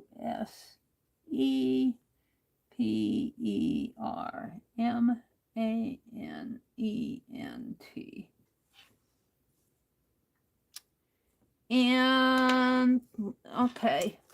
So this is that's black. We could go to the browns. That's burnt sienna and violet. We could go to the blues. Violet, cerulean blue, ultramarine blue. I've only got one green. 1, 2, 3, 4, 5, 6, 7, 8, 9. Were there only 10 in that box? Because I got them all out, didn't I? I think there were only 10 colors in that box. I was thinking there was 12. So I'll have 2 extra. Yeah, there's only 10. And they swatch it on here for you.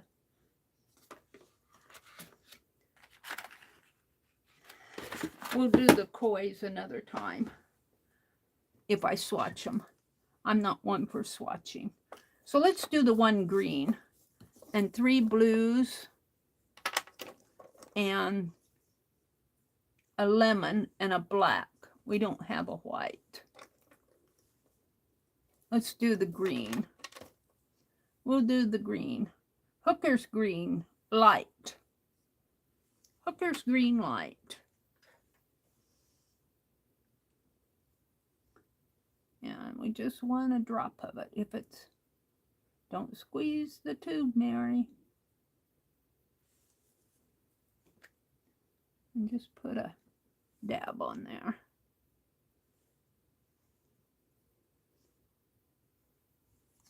And that's really all you need if you're doing a little piece, a little square piece like I do. All right. And, oh, I'm going to use it. Paint up first here. Get the dark. Ooh, that's a pretty green. It's a dark green, but they say it's light, but I'm using it fresh out of the tube. I'm not mixing it too much. I got a little damp on my brush. And let's just go right in there with it. And then let's just wet my brush and come down in. Oh, that's pretty. So it will gradiate. I'm not the best at doing this because I don't do this a whole lot. And I'll leave that on there. I'll let it dry. Let's put greens on here. Let's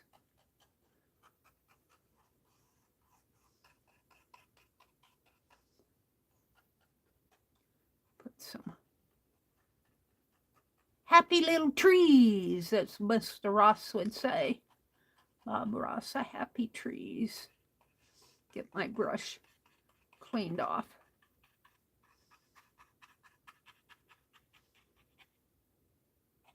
Yeah. Oh, I'm going to have to get out some clean water. Green is a very pigmented color. I'll wash my brush out. Let's dump my water here because it's getting pretty dark. I'll get some fresh. As long as I'm swatching.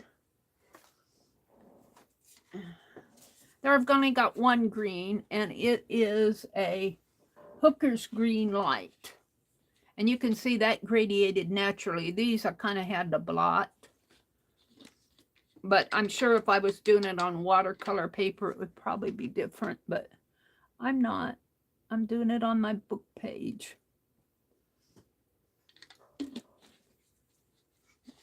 All right. Now we're going to go to... Becky, thank you so much for these watercolors. Let's see. Let's go to the blues. Oh, let's write Hooker Green Light on here. I'd like to see what the Hooker Green Dark looks like. Hooker Green Light.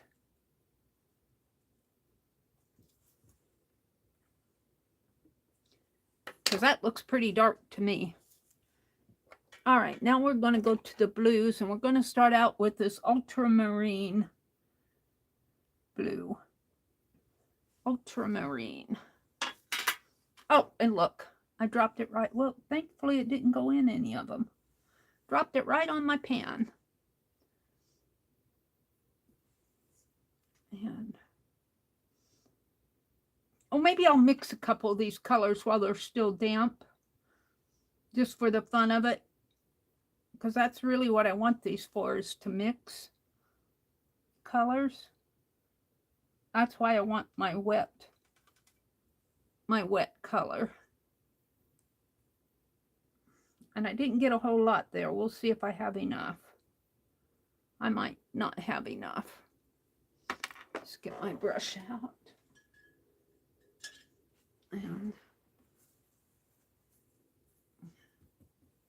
it's not quite clean.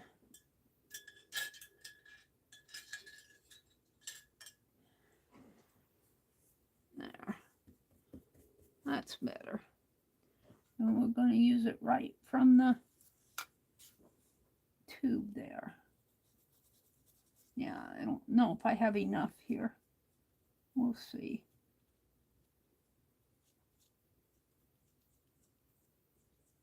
It's a pretty blue.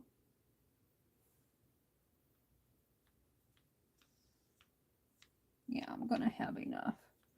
And then I'm going to get a little on my water on my brush and bring it down this way.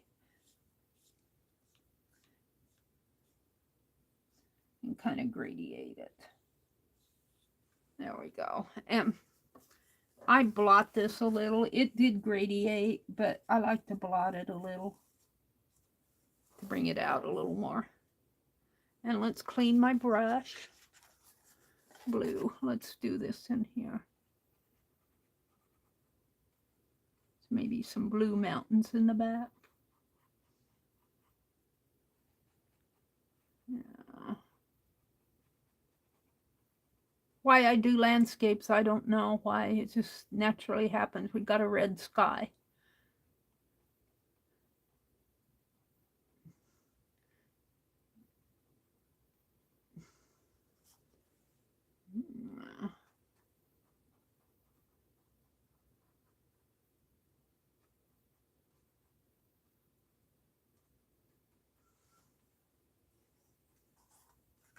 All right, I'm going to wash out my brush.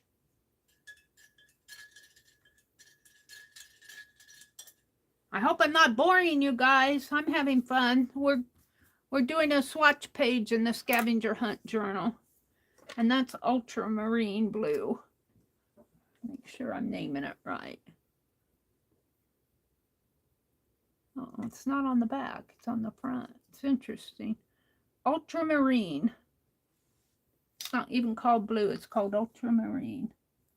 There's no word blue on there. ultramarine. You know, I'll never use this as a swatch page. I'll do something like this to see what color is this. What does this color look like? This one is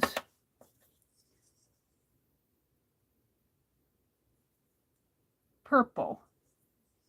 I think I'll do my light blue first. This one is cerulean blue. We'll do the cerulean blue.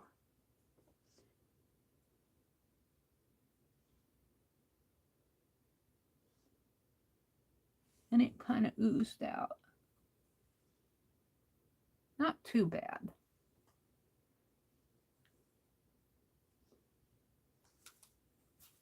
Cerulean. And just grab it. I'm going to grab it while it's wet before I add any water to it. Kind of get it full strength here. It's a pretty blue.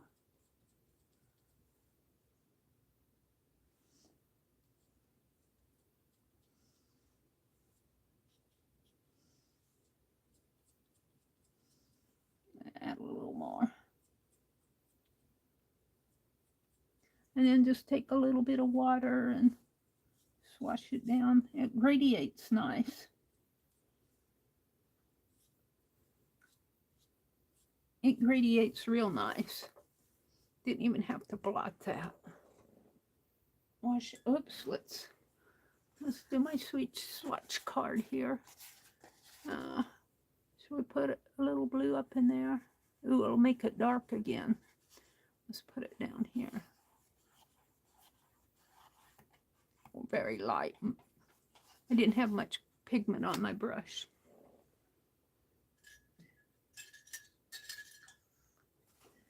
I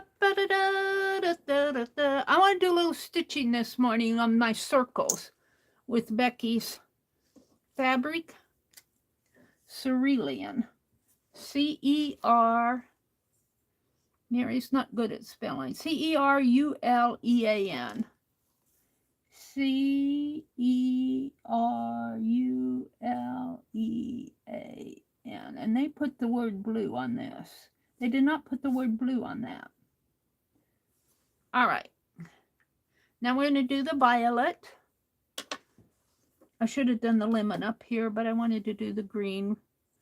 I'm going to do, it's not violet, it's doxazine purple. I'm going to do that next.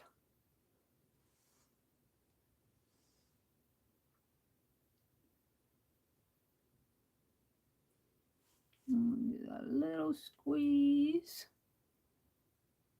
And get it in there before I mess it up here. Come on, get on there. There we go. And I'm going to use it right from the tube. Oh, that's a pretty color too. That's almost a black. You mix a little blue and green with that. But this is using at full strength. Doxazine purple.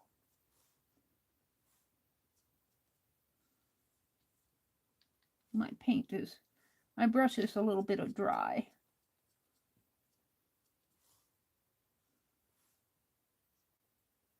But I kind of want to get it full strength here. And then I'm just going to wet my brush a little. And yeah, it gradiates. It will gradiate, but I'm going to blot it a little to just bring it out a little more. Just a little more. Yeah, I've got purple in there. Now, let's wet this a little more. Oops, it's running over into my blue. Help, help. Get over there. We don't want you in my blue. I'm going to blot this a little bit more, just so I can see it a little bit lighter. And I got dirty water again. I didn't put it on my swatch card. Oh well, see, I call this my swatch card. This is the way I swatch. Let's dump that. Get some clean water out because I'm going to a lighter color there.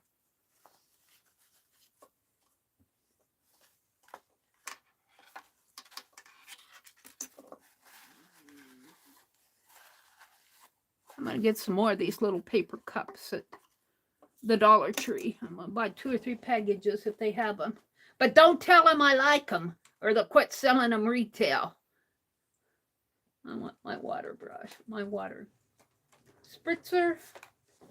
Put some more water in there.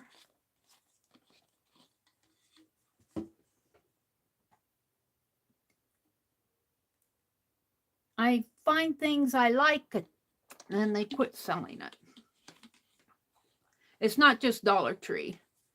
It seems like that would happen at several places. You find what you like and oops, we don't sell it anymore. Doxazine. D-O-X-A-Z-I-N-E.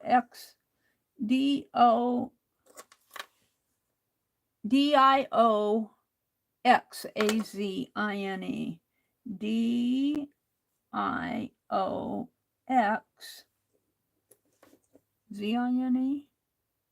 Funny words. A-Z-I-N-E. A-Z-I-N-E. And I think it's purple. Purple. P-U-R-P. Purple. Okay, I just have 2 more to do. 3 more. Let's see how my... Now it's coming through a little, the purple, but maybe if it dries, it'll dry better. Let's see, we have... This is the damp black. I think I'm going to put it on there, and then I'll put my lighter colors down. I should have used my black before I got clean water.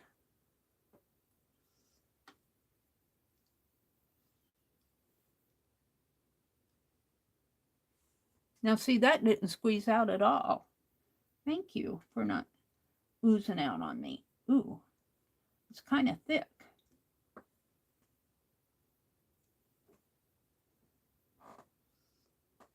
But that's okay.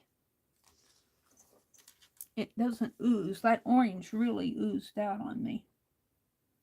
All right, this is the, I think they called it ivory black. No, they called it lamp black. L-A-M-P. Lamp black. Ooh, that's a pretty black too.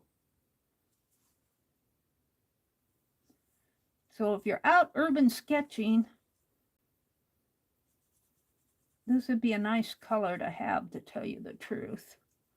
Let's see how it, let's get a little on my brush. I want to dip it in that water so bad. Yeah, I'm going to have to blot that.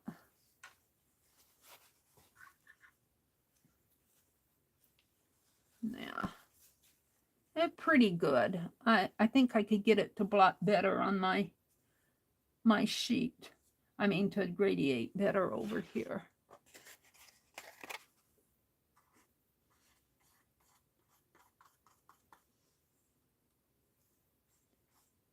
Gradiates.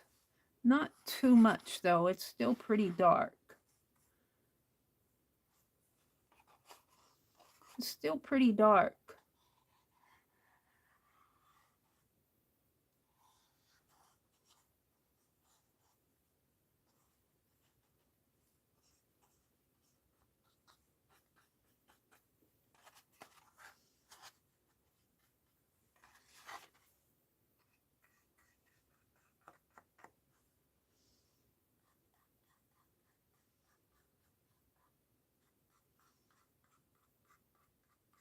We're out at the lake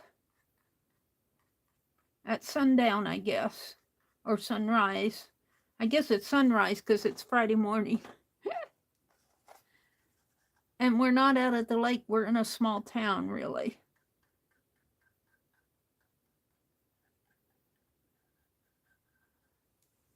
All right. And I got my water all black.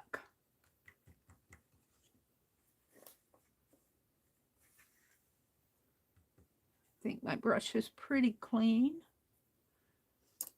And we got the 2 lighter colors to do, but I don't want dark water. I'm going to dump it. I'll have to clean out that water pot. Let's get some more water for these lighter colors. 2 more to go. I hope I'm not boring you. I'm enjoying this, really. I'm not a swatch person, but it is kind of fun to see them. Now you can see these gradations better as they dry. And you could probably see the black one as it dries so better too. I don't think my black gradiated as much as the other colors did. The black stayed pretty black, but maybe that was my head. Maybe that's just my head. But that's the way I saw it. All right, hold on. Let me screw this back on so I don't spill water all over the place. All righty. Let's do my lighter color first. Lemon yellow. Lemon yellow. I do like Winsor Newton Cotman. I do like them. They're the first pan set when I went urban sketching, and that's going to ooze. Seems like my lighter colors like to ooze out for some reason. And I don't know if I'm going to have a sloppy cap here. Maybe not. Alrighty. This is lemon yellow.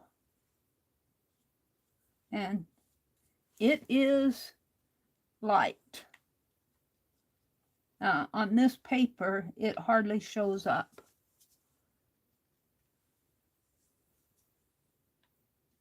Even at full strength. Now on a lighter paper, let's put it on the back here. On a lighter paper, well, I got a little dark in there. On a lighter paper, it shows up a little more. But this is very, very light. I would be mixing some, to tell you the truth, I'd be mixing some white with that.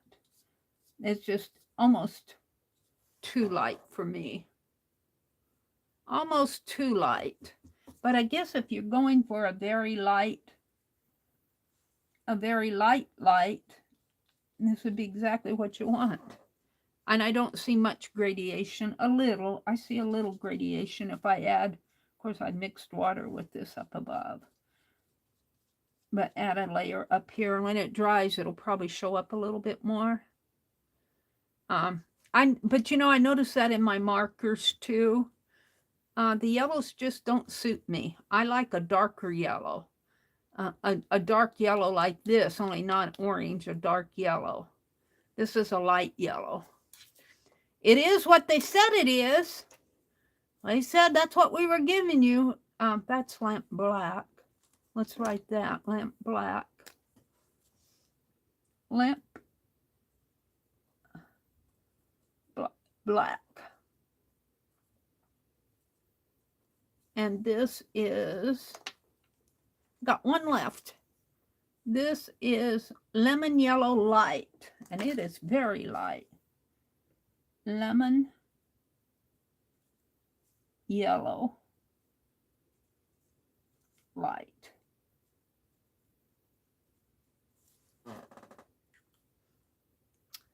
And this last one is burnt sienna, which is kind of I want to say it's an orangey brown, but we'll see what it looks like here.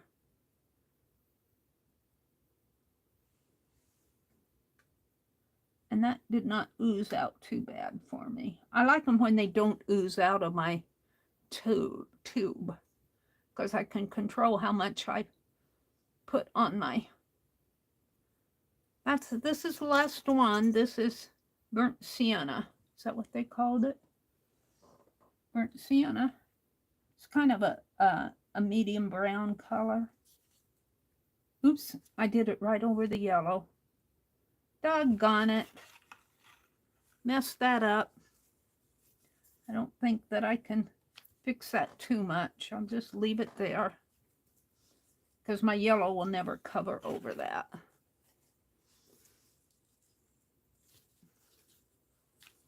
Well, I got it almost off of it, but that's a little color mixing for you.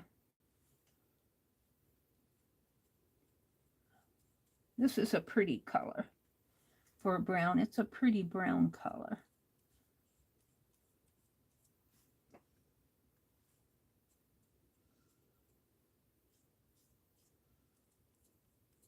All right, let's wet my brush a little.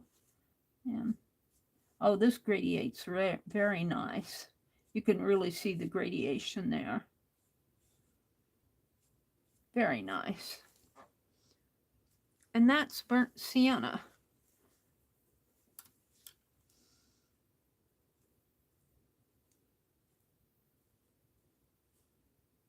S-I-E-N-N-A.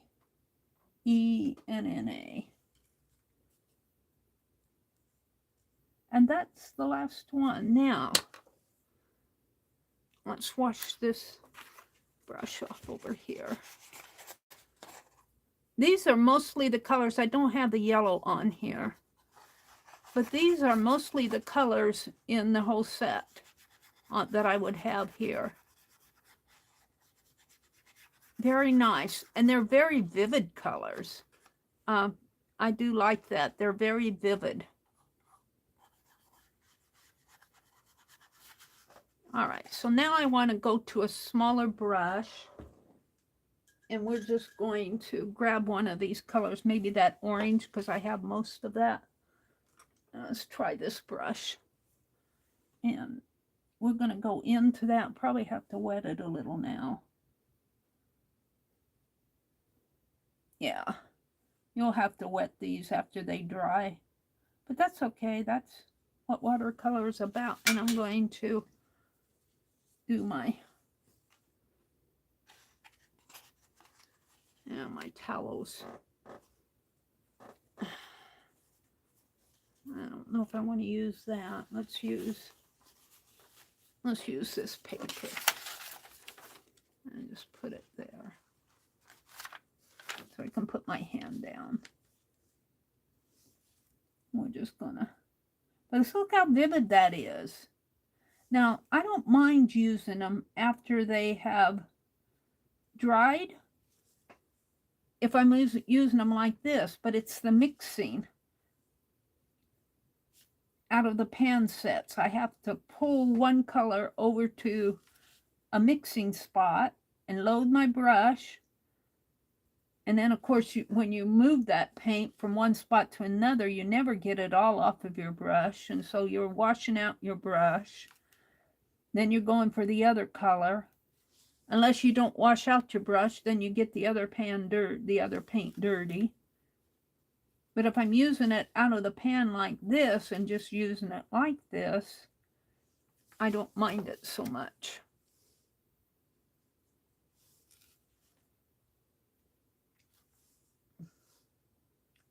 I do need to get it pretty wet over here.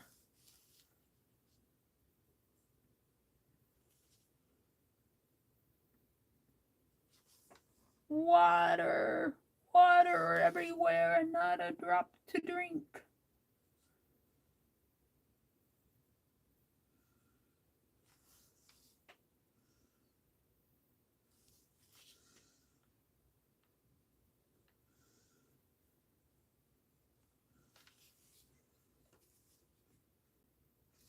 So this is Friday. Fridays are busy days for streamers. Who's on it at 10 Eastern? Stacy Catitude, and let me get my list out. Barb Owen comes on this afternoon. Art Junkie is on. I'll be back on at 7:30 tonight. All right. So now what do I want to do? Let's do a little mixing. I like this burnt sienna. So let's just wet that down. And let's mix it with some orange here. And I get sort of a light tannish color. And mix some more orange in that. And I was going to put it there, but I'm having second thoughts. I got more orange on there than brown. You can play with it. To tell you the truth, the brown's kind of, well, yeah, I'm getting I've got a gradation in there. I do like how the burnt sienna gradiates very nice. It gradiates very nice.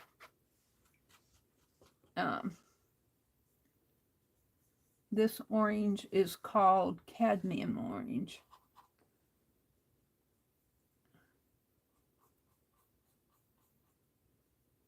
And I'm just using it off of the pan here. And it gradiates somewhat. It gradiates. To some people, gradation matters. I'm not such a watercolor person that it bothers me if it doesn't gradiate nice. This is the red, and I don't have much there. So it's all gradiated. I think that's the red. It might be the rose. I think my red's over here. That's the rose color. This is the red. The red is a little bit redder, even with gradiating it. They're very similar.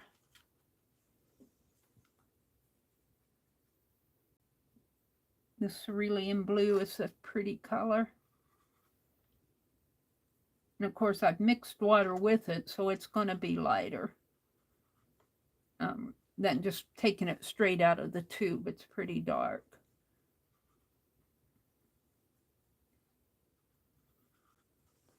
And then we get into is this the ultramarine, or is that the hooker green? I think this is the hooker green.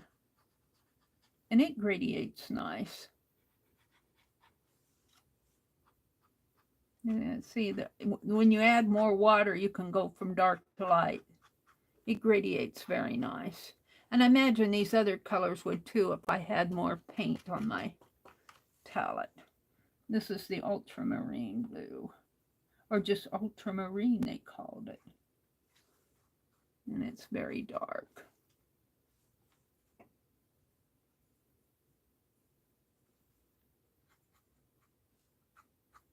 But I don't see the gradation. Well, I do if I work at it. Pull more water in there. And this is my swatching. I don't have much lemon. I'm not happy with my yellows, but I'm never happy with the yellow. You hardly see them. You hardly see them. But this is a light. You can kind of see it in there. But that's part of course for yellows for me. And this is the black. And I didn't see much gradation on the black there, but maybe on here I'll see it better if I add more water. Yeah, see, it depends. I think it kind of, on this paper, it tends to soak in before it has a chance to. So that gradiates. I'm happy with them. Very happy with them. Thank you so much for these, Becky. I so appreciate having tube watercolors. And I was going to buy some, but Becky beat me to it. And she sent me a set of koi too. I'll do those another time.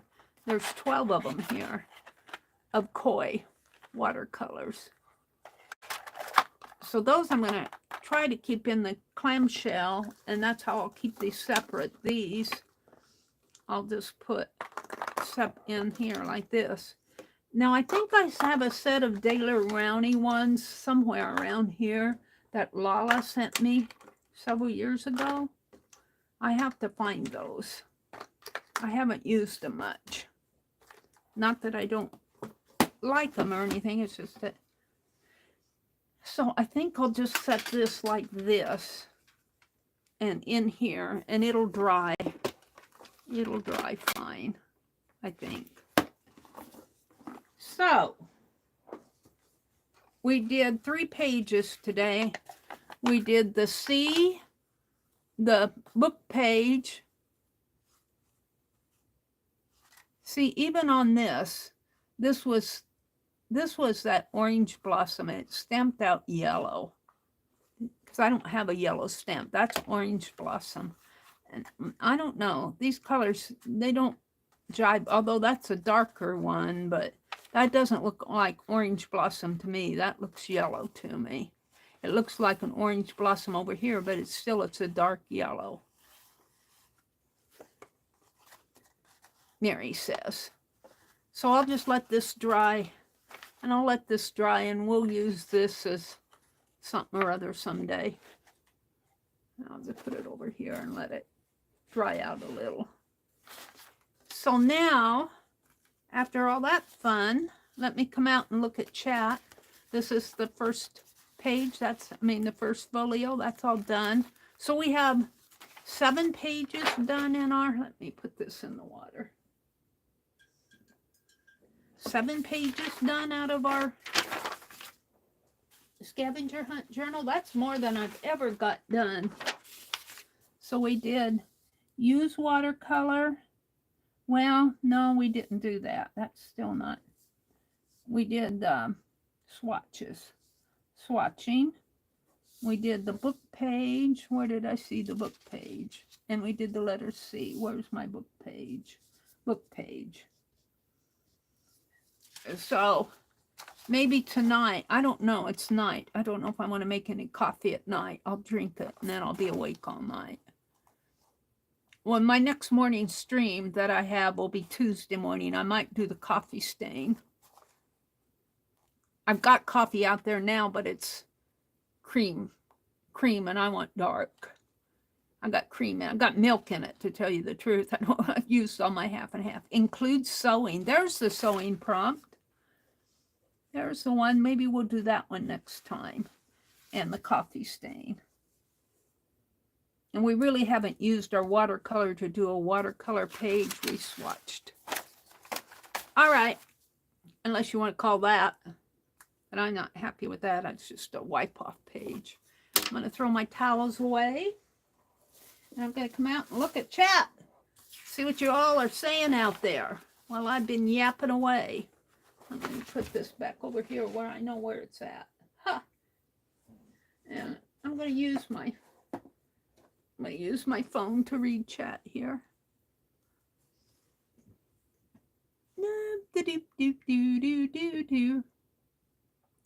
Let's refresh chat filter, all messages.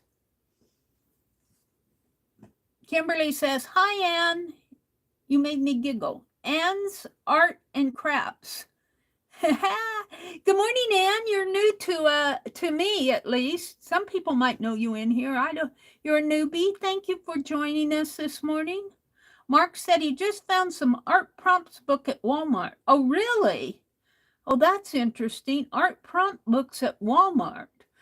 That's very interesting. Maybe they're beginning to recognize it. You know, they cut down on selling all their magazines. All the stores did. Must be a magazine industry thing. I don't know. Magazines have gotten expensive. Welcome in, Ann. Kimberly's here. Leah's here. Hi, Leah. Mr. Eternity Mark is here. It's Artsploration. Leah says, hi, Ann. Thanks for the reminder. Dar is here. Arlene says, she has, yeah, I have the thumbs up count turned off on my streams because, to tell you the truth, that's not important to me. Because I don't see it so much now. I've had it turned off for a long time, but it bothered me because people play around with that crap. They say it's an indication of how many people like what, blah, blah, blah, blah. But you know what? I think it gets manipulated, and, I can't tolerate it. I just don't show it. I show how many, we've got 32 people in here. So some people like the thumbs up and thumbs down. YouTube finally got rid of the thumbs down thing. I'm so thankful that they did that. you know, if you don't like something, just move on. Don't irritate I mean, you could tell them, yeah, we don't like this, but most content makers will say, just move on. Just go to some place where you do like it, you know? Uh, um, but they do, some people like the thumbs up because that's an indication to them of is it going to be a good video? Is it going to be worth their time watching it? But I have, it's been my personal experience, and this has been from several years ago because I turned it off several years ago, that it gets manipulated. And, you know, it's, to me, it's like a high school thing. I don't care if I'm popular or not. I'm not here to be popular. I'm here to share my art and my world. And if you don't, you know, and that stuff to me is high school stuff. So get off your soapbox, Meri. It's Friday. Go have some fun. Dar is here.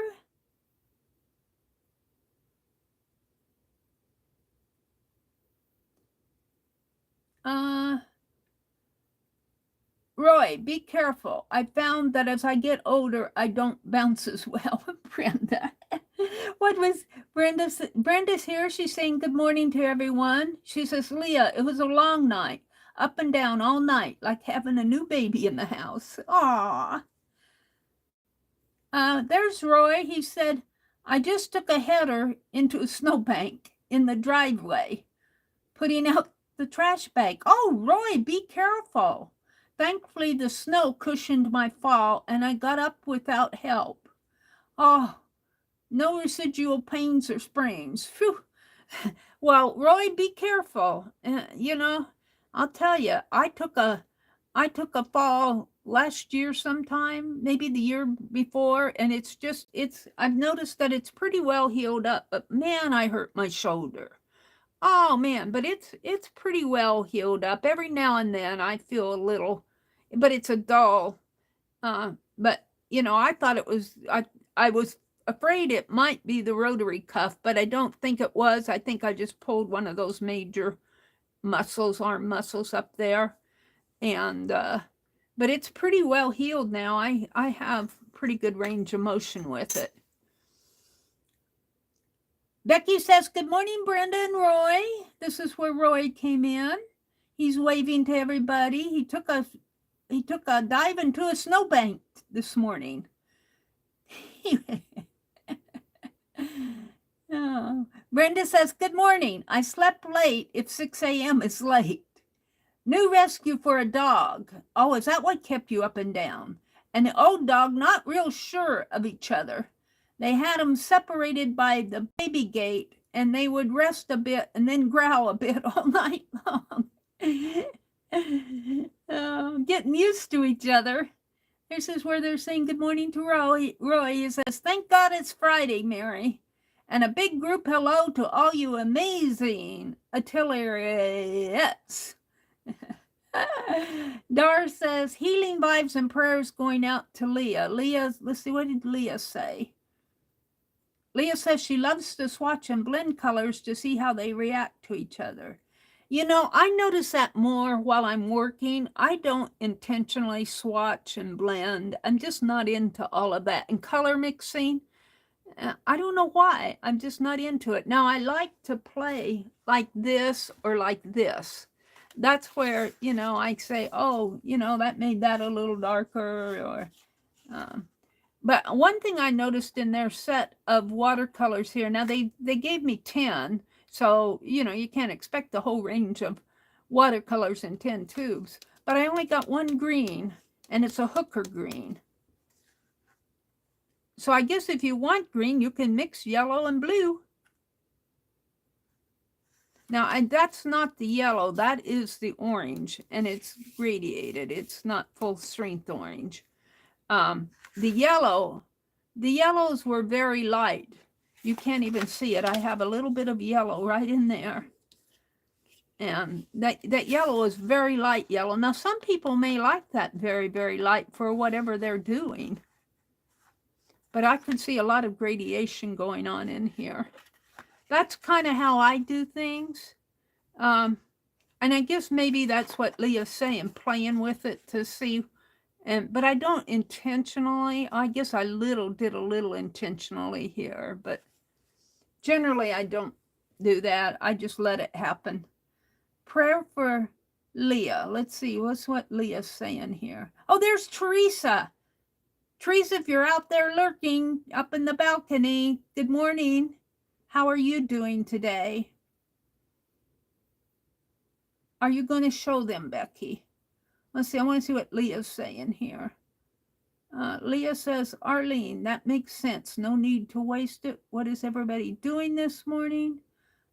Leah says, I need to keep organizing my stuff and get it all put away. But they're saying prayers for Leah, and I haven't figured out what. They're saying good morning to Teresa. Teresa says, I like making happy mailboxes. Arlene says, I quit swatching when I realized I never referenced the swatch pages. I never reference them either. I tend to watch what's happening on my page, and sometimes it's too late. They're saying good morning to everyone here. I love a green. Kimberly likes the dark green hooker greens. She says, I love a green like that. Looks like the same color to me. Rhonda had a good idea, but I can't go up any further. I never figured out what's wrong, Leah. Why are they all saying prayers for you? I love swatching, Becky. That's so sweet of you. Becky said something, and I lost that too. It's up above. Becky says, I love making happy mailboxes. I think they're talking about swatching. What is everyone doing? Morning, Becky. Fun. Oh, here's where Leah says, I'm having my surgery on Monday. Finally, esophageal and stomach biopsies, praying for good results. Well, Leah will keep, now that happens on Monday. Today's Friday, so it's coming around right after. Enjoy your weekend while you have it, Leah. Of course, the day before surgeries are no fun. She has a surgery on Monday for esophageal and stomach biopsies, praying for good results. So we'll keep you in our hearts and prayers, Leah. And this may be a good time while we got a good crowd in here listening to and this really is not a formal announcement, but I feel like I can spread the word. If you're interested in contributing to a sale, Malia and Crafting Mamas is organizing a sale to contribute to Janet Baum. Janet lost her husband just, I think it was the night before last. He passed away. So hopefully he went peacefully. If you're interested in participating or just even keeping an eye out for, they'll announce a sale date and everything that's still in the works. But get in touch with Lovely Malia, that's her name of her channel, or Crafting Mamas. They're organizing all of that. And if you don't want to participate in the sale or anything, if you just want to send her a card, they'll provide you with her address, and they'll just get all your info from them because they're kind of taking charge of that. So I'm in Malia's group, so I think that's why I was contacted. I think Malia just kind of contacted people that thought that she might be interested. But if you're interested, it's just Janet's going through a real hard time this year, and she just needs our love and our support. Becky says Janet's address is in the file section at her Facebook page. So if you're a member of Becky's group, there you go. Thank you, Becky, for sharing that. And Arlene dropped a link to Crafting Mama's YouTube channel. So there's that. I want to get out my sewing. And we're going to do just a little bit of slow stitch. And let's turn this off. Save my juice. Save my juice. We're going to do a little sewing. I thought I might work on a button card. It's only 7 o'clock. I've got enough time to work on stuff here. I'll put this down below. And I've shown this before where I'm at. But what I want to do is just grab my fabric. And here are my circles. Now, I don't know if I'm going to sew on the circles first or the fabric. I think I'll sew on, just play here a little. Here are the prompts. Becky did a painted fabric prompt game. And I'm not going to go through all of these, but she has them in the description box. And I think she's got them of her video. I think it was last week. I think it was either last week or the week before. I think it was last week that she did this on Wednesday. But it's on her YouTube channel. And I'm sure she's got the prompts on her description, her community tab, and probably in the video, and probably on her group. I don't know for sure, but I'm thinking she probably has, because she does. So these are some of the circles. Now, I've got quite a few circles on mine, but I'm not going to put fabric on every circle. Some of them are going to be left, but I'm going to stitch around them. And I'm going to start, this is really the bottom of what I painted. And I'm going to use this as a journal for my cover for what I'm doing with K3N cloth tails, because I was going to use the burrow, but she decided not to use, and I'm working on that as I have time. I'm going to take these off because I'm going to knock them all off if I don't. I have space for them here. I didn't really want to put them away because I use them every time I do a new alphabet, but let's put them, I already knocked one off. Let's put them away here. I'll just put them in their own little pile, and then I'll have them all sorted for the next time I want to use them. Okay. And let's grab my doodle cards off too, so I don't knock those off. My ruler can go over there. There. Hi, I have room. Now I'm going to use crochet thread, at least to start out with. Let me clean my hands. Now I have watercolor on them. Of course, it wouldn't hurt to get a little distress on this.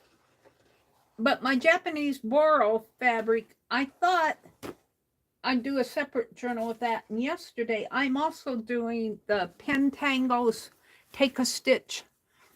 Pentangle.com has a stitch library, and that's what I'm using. They do Take a Stitch Tuesday. They call it TAST. And I'm working on that. Their first ones are pretty, I think they said their first 20 stitches are pretty basic, like the running stitch, the back stitch, and I forgot what this week's stitch is. But I think what I'm going to do, and I'm probably pronouncing it wrong, I'll spell it for you first. It's called AINU, and it's a Japanese stitch. And it's a pretty stitch. They use 2 colors. I only have one here, but I also have I only have my 1 crochet thread. I didn't bring in my crochet thread. So maybe I won't do that because I need 2 colors. But I'm just going to, let's just start doing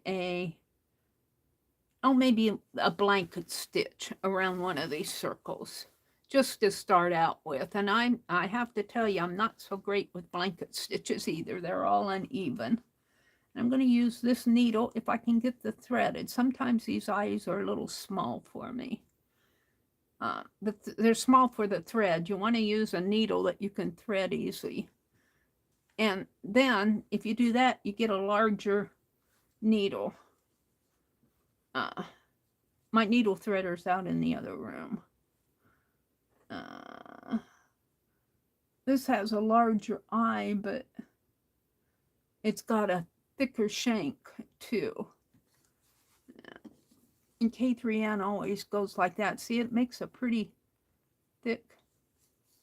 Maybe I'll go to a different kind of thread since I don't have two colors out here. Mary's here. You can look at my different fabric. See, I want to put fabric circles on here in different points. Well, that one's upside down. I got these beautiful dresses. Now I'll have to depend when I use those because those will have to be, it's patterns, so I want them to look decent. But I'm not going to put fabric on every circle. This one overlaps, so I might just stitch around this one and then stitch in this one. This one I might leave blank altogether. We'll see. But that's kind of how I'm planning. I'm going to pull out some different thread that, because I'm going to have problems threading that crochet thread without a needle threader, and I don't have one in here. But, however, and except behind me, I was thought ahead enough to bring some embroidery threads. Now, these are my stash. And I was remembering this morning when next time I go upstairs, it's cold upstairs. The next time I go upstairs, I went to a garage sale, not last summer, but the summer before. And I bought this big old foot locker that had a lot of yarn. I was after the yarn. But there's a package of thread in there.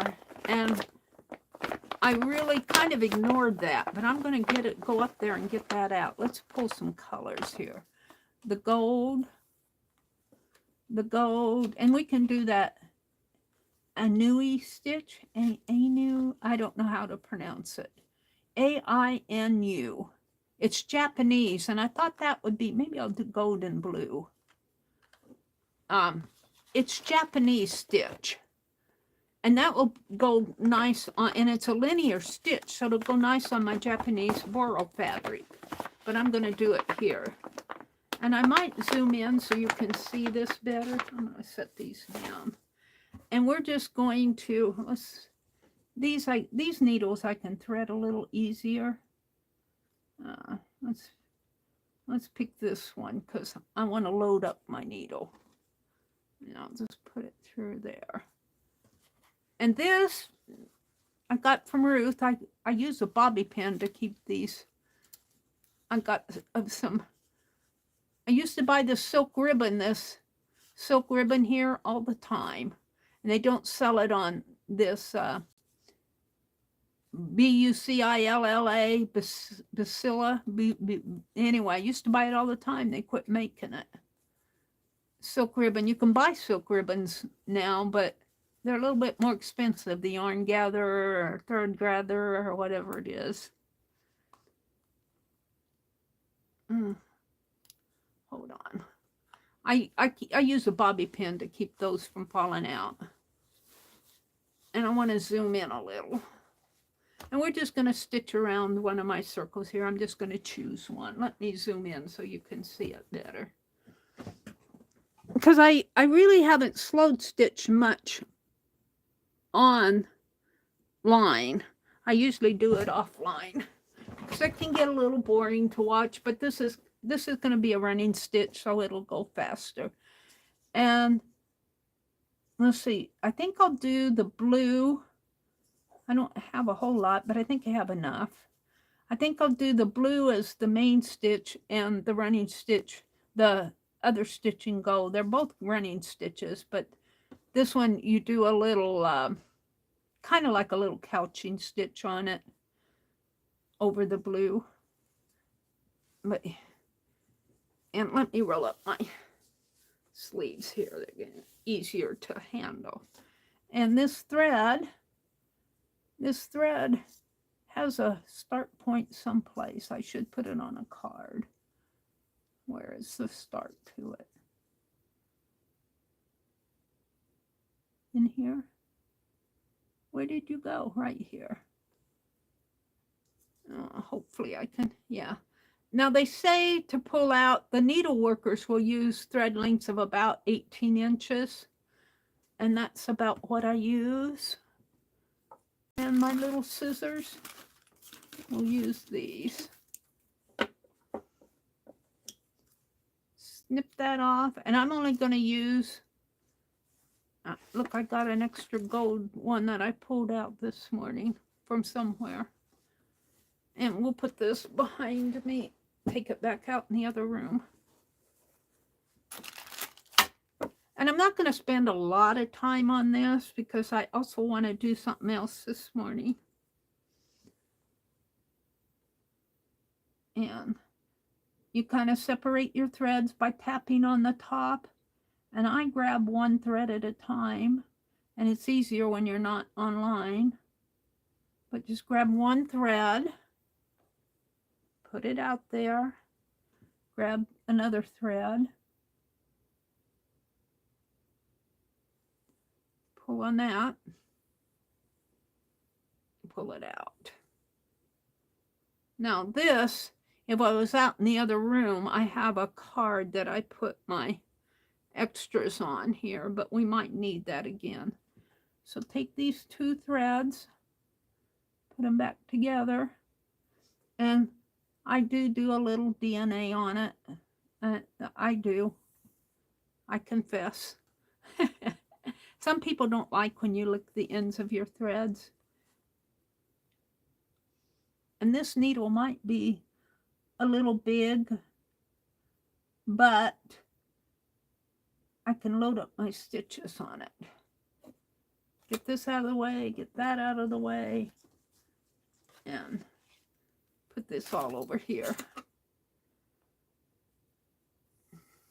Now I noticed when Catherine at K3N Cloth Tales was doing her sample, her page, she left her knot on the front on purpose. But I'm going to put my knot on the back. Even though this is going to be a journal cover, and this has been heat set, and I used GA3 900 with this paint, and boy, I can feel the difference. It is pretty soft. Now I'm not going to stitch through that. I think I'll stitch on this one, and I'm just going to come back here on the back and take a little stitch. This needle does not go smooth in here, but it's smooth enough for me to use. I'm going to leave a little tail there on purpose, and I'm going to come through again just to make my knot.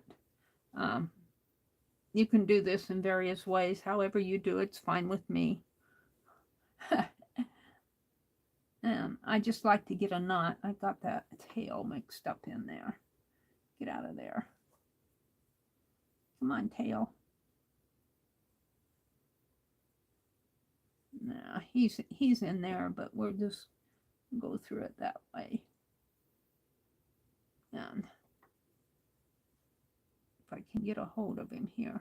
It's a lot different stitching out on your table where you guys can see me than just having it in my lap. But I got a little tiny stitch there to start with.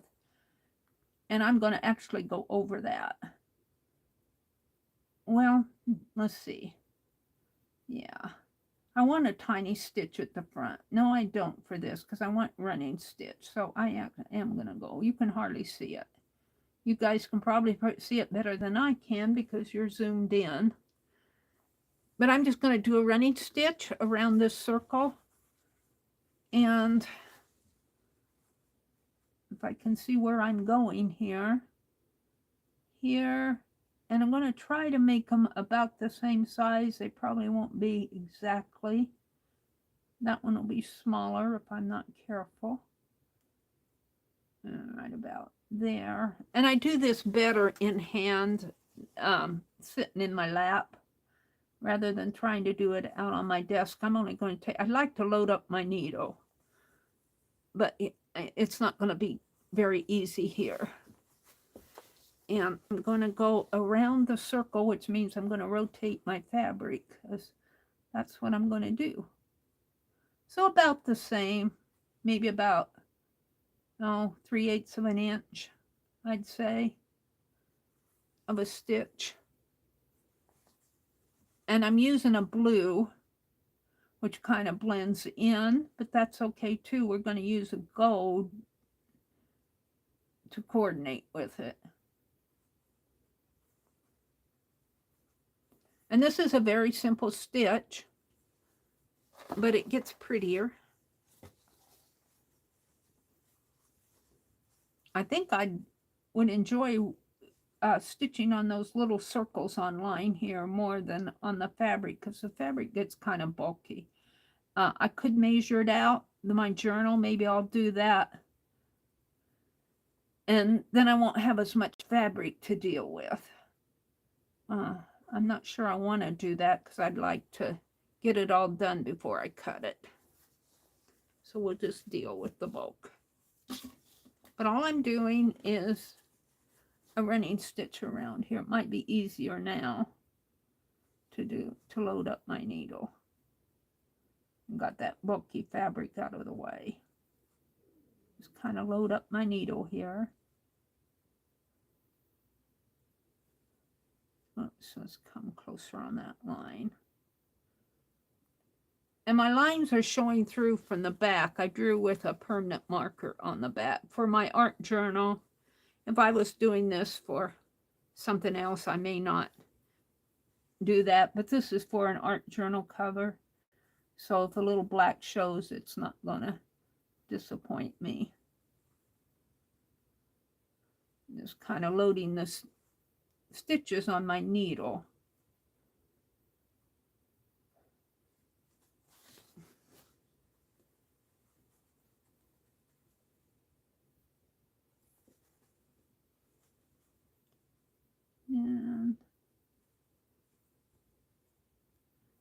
And you can do this, you know, experienced stitchers will zip, zap, zip, zip, zip, zip, and they'll be done. I'm a little bit slower with this stuff, but I'm okay with it too.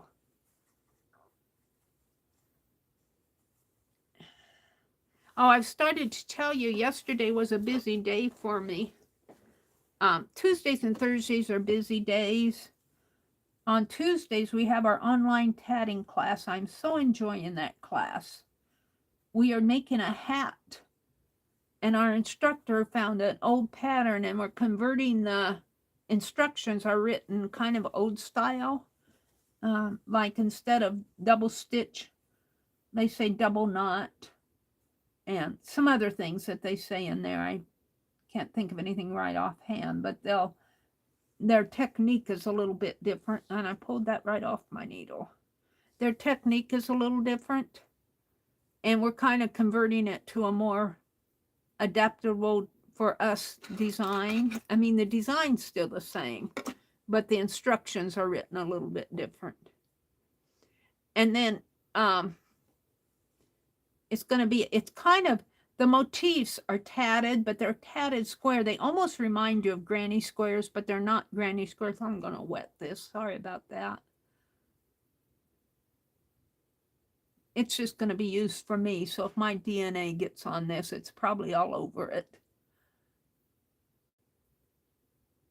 Thread my needle. See, if I have a big enough eye, I can thread the needle online. Smaller eyes, I can thread them, but ooh, look, I'm done. So I only need to do one stitch in there. I was almost done with that.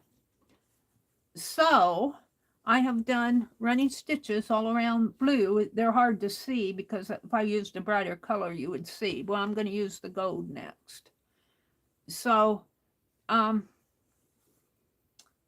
might just leave this, and you can carry your, in needlework itself, if you were doing a cross stitch, they would hide their thread at this point. They wouldn't carry it across the big long space. But I'm not doing cross stitch, I'm doing slow stitching. And I'm going to carry my thread. I'm going to carry my thread and do one of these half circles I have to do. They're not half, they're both, this is more of a half circle than that, and I'm closer to this, so I'm going to carry my thread over here. And actually, I'm going to carry it way down here. That's a pretty long space to carry thread.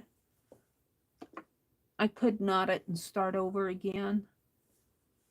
Do I want to carry it or not? I think I'll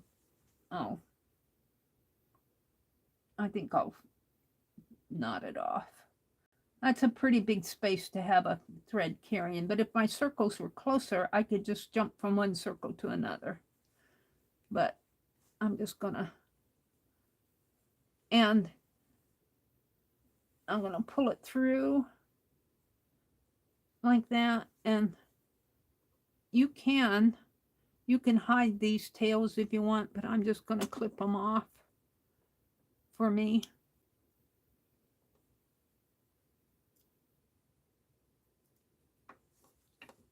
Like that.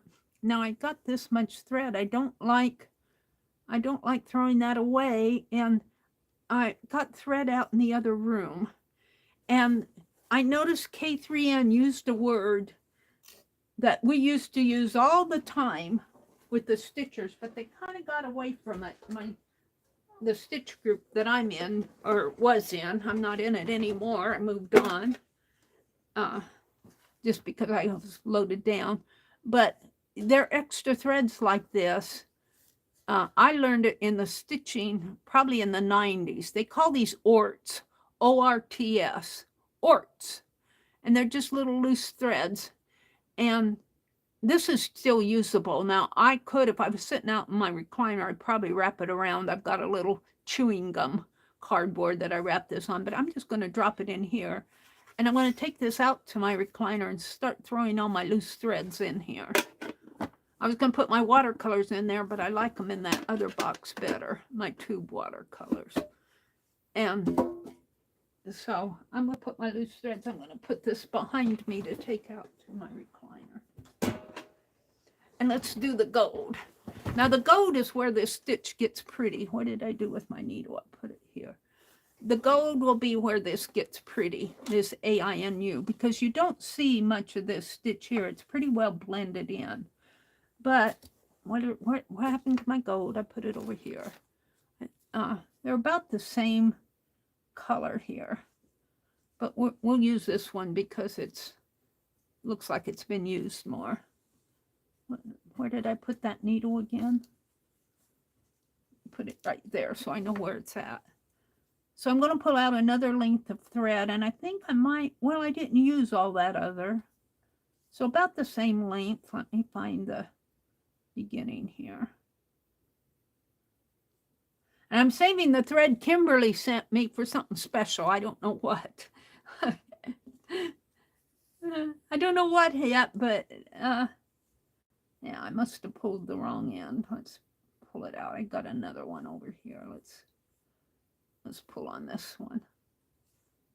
I do that. It'll hang. Where was it? Where was it? It was here. This one pulls better. About 18 inches, approximately. And let's take this and kind of, when I do that crazy stuff, wrap it around there. Get two ends, and I always pull the wrong one. But I want to show you this, and I might have to hold it closer because I got that black line. This is part of the prompt, and this is on the front. So I want to start it on the back. And I'm going to start it at a different point than there. I'll start it. I'm going to actually turn this because I stitch better with that up there. With it's closer to me. I can get to, I'll start on the other side, but I need to separate my threads. Let me separate my threads here. We're just going to do this one circle, just to show you that I do slow stitching. And it is slow. It's why it's called slow stitching. Some stitchers would zip through this, but I think it's called slow for a reason. And if you can't see this when I'm done, I'll hold it up and show you this stitch because I really do like it. I'll put my thread over there. And I guess, no, I still have that blue. Now this is not going in my ort bin. This I'll take out, and this would be something I'd keep on a cardboard, a little cardboard for the next circle that I do. I'm going to put it with the blue over here, or wrap it around my blue. Sometimes I rewrap it around my blue. Did I get 2 of those out? 1, 2. And then you put them together. You pull them apart separately, and then you put them together. That untwists them a little. Well, wait, did I only pull 1 thread? No, I have 2 here. I just need to, no, I only have 1 thread. I'm talking in the wind here. What did I do with it? Put it over here. I guess I only pulled 1 thread out. I only see 1. Maybe I pulled the other one out, and I'll probably find it. I don't see it here now. I need 2 threads. And when you get online, you'll understand. You're thinking about so many different things at the same time, you forget what you've done. All right, and it's kind of hard to see this in this lighting. I really need to be under my lamp over by my recliner, but I think I got them together there. No, maybe not.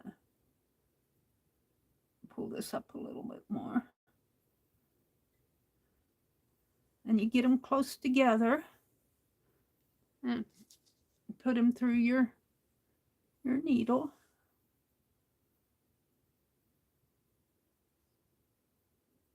Thread your needle. And I'm using a fairly large needle here because I like the bigger eyes. I'd like to have a little tiny needle with a big eye. I mean a huge eye. Maybe a tiny needle, maybe about 1 inch, and maybe 1/3 of that needle could be the eye opened up so I could get my thread in there. But I have to use a needle threader on the smaller needles.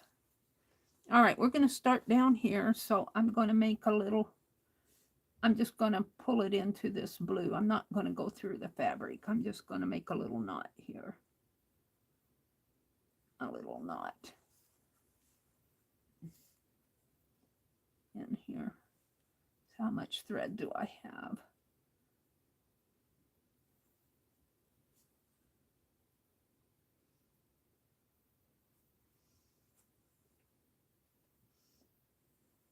And I am using, whoops, I pulled that right through. Hold on.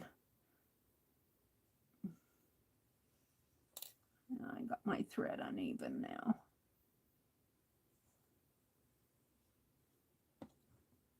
Have to kind of hold on to that tail or I'll jerk it right through before I get my knot done.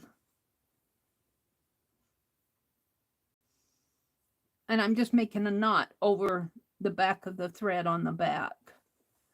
Now what you want to do this stitch, what you do, and maybe I should zoom in a little bit more so you can see what I'm doing, because I'm going to do a close-up, but I have to stand up to do that. Oops. So I'm right here, so let's move my camera down a little and zoom in, way in. So I'm right in here. Now, how does it look on my... looks good up there. How does it look down below? Pretty good. I'm zoomed way in there, so I might fall out of... I hope I don't, but what you want to do, and I'm new at this, so if you want to know more about this, go to there's my other thread.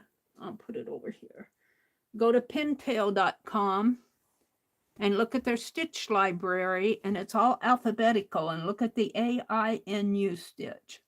But what they do is they do a little couching stitch, and I'm going to try to get as close as possible. It might be on even weave fabric, like needle cross stitch fabric or linen. It's a little easier to find a hole to poke through. That's probably a little far away, but I'm going to leave this one.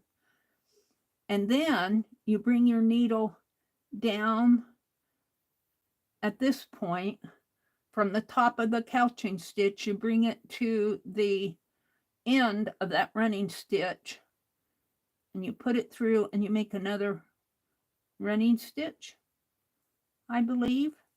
And now what I was doing, I was coming down to the bottom of my next stitch to make another couching, but I actually think they go up. But I'm going to go down. It doesn't really matter. I mean, because you're making another little couching stitch on the next blue stitch is what you're doing. I like to go down because I like that slant. If you went from the end of this running stitch, this blue running stitch, over to the top, you wouldn't have that slant. You'd have a straight line. So it's up to you whether you want the slant or the straight line. I think I've seen it both ways. But you kind of pull this through and see you have your little couching stitch there. And this is all blending. My stitching is all blending into my fabric. If I was using brighter colors like a bright yellow or something, it might stand out a little bit more, but I kind of like it blended in. And I think this would be a beautiful stitch to do for the, now I'm going to do another couching stitch here, on the Japanese Boral fabric, because this is a Japanese stitch. It was credited to a northern Japanese culture, AINU. And I guess there's not very many people left of them. They're kind of like the American Indian. Only the American Indians, I think, is probably more. I don't think there's very many. And I don't know if I don't want to, I'm spelling it rather than pronouncing it because I'm probably pronouncing it wrong. So I'm doing my little slanting down to do the next couching stitch. And all you do is you kind of have gold stitches in between your gold running stitches in between your blue, and then over the blue you have a little running stitch.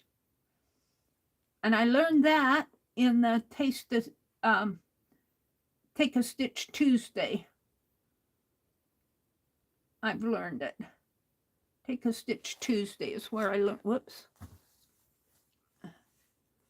So let's just get started with, once you get going, and I could see if you would do another row of these, you would probably be building up your colors as you go around, and they probably be more prevalent. But I'm just going to continue with these. My tummy says breakfast. Maybe I'll make me a bagel. I don't think we're going anyplace today. We're kind of snowbound here. They put out several alerts, emergency alerts. I got several emergency alerts on my phone yesterday. Not just looking at Facebook. It was an actual do not travel in this weather alert. Because it was a blizzard. There were whiteout conditions, and they were warning people to stay at home unless you absolutely have to go out. So I am a slow stitcher. That's why it's called slow stitch. I'll do this one circle one, but I think I'm going to really like this journal when I get it done. So I'm doing another big running stitch going between my blue stitches. I'm doing one in gold, and then I'm slanting my needle down beneath the next blue running stitch. Am I off frame here? Let me wait until my camera catches up with me. There. See, I'm coming down below the next, this is a blue stitch right here. I'm at the end of it, and I'm moving my needle to below the middle portion, and I'm going to do a little couching stitch, which is just a little stitch, a little tiny stitch over my blue stitch. And then you put your needle in, and come out the end of the blue stitch, the other end, and do a running stitch to the other next blue one, and come down to the center of the next blue stitch, take a little couching stitch. And once you know, I'm going pretty slow explaining what I'm doing, but once you get started on this, it doesn't take long to do a circle. And what I might do, just because I like things a little more visible, what I might do, I'm not going to do it here, but when I get to slow stitching on this circle again, I might do another stitch circle right next to it and make my little gold stitches at the same place, and they'll pop out more. But I'm not going to do it here. I just wanted to kind of show you what I was doing. And I'll hold this up closer so you can see it up closer. I'm about halfway through here. So just kind of go in the one end of the stitch and come down through the middle, wherever that is. And I kind of slant my needle down rather than go, if you go to the top, you'll get more of a straight stitch. If you slant it, you'll get a slanted stitch, which I kind of like. And we'll look at the back of this after I get it stitched. And do the little couching. Come out the second side of that blue stitch, which is right there. Make a gold running stitch. Go to the start of the next blue stitch. Down through the center. Slant it down. Slant it down, Meri. No, it's not down far enough. Hold on. There. And pull that through, and I get a little couching stitch right there, and a running stitch, a couching stitch, a running stitch, and a couching stitch is what I'm doing. I'm turning my fabric as I go here.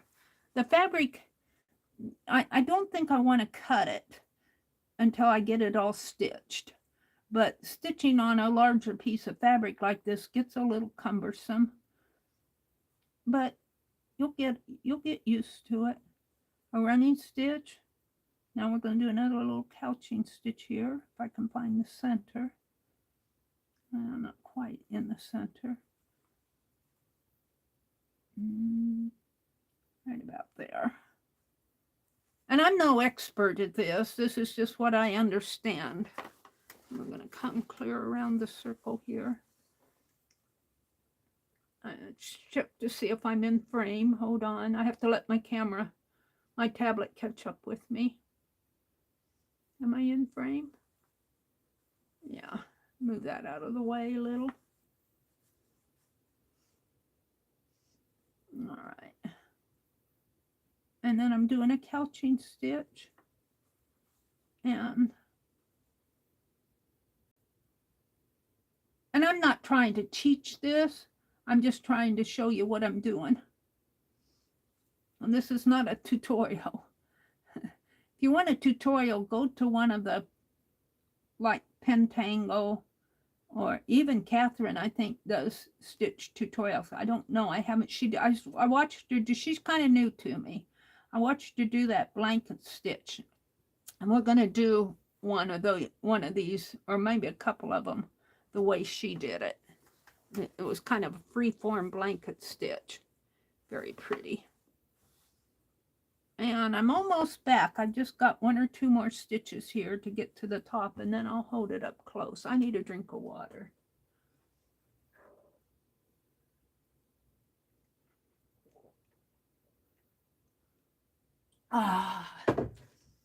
I've been trying to drink my 4 quarts of water a day. Boy, I'll tell you. That gynecologist told me to drink 4 quarts of water a day. I was telling him how I was proud that I got 2 quarts down a day, and he said, you need to drink more.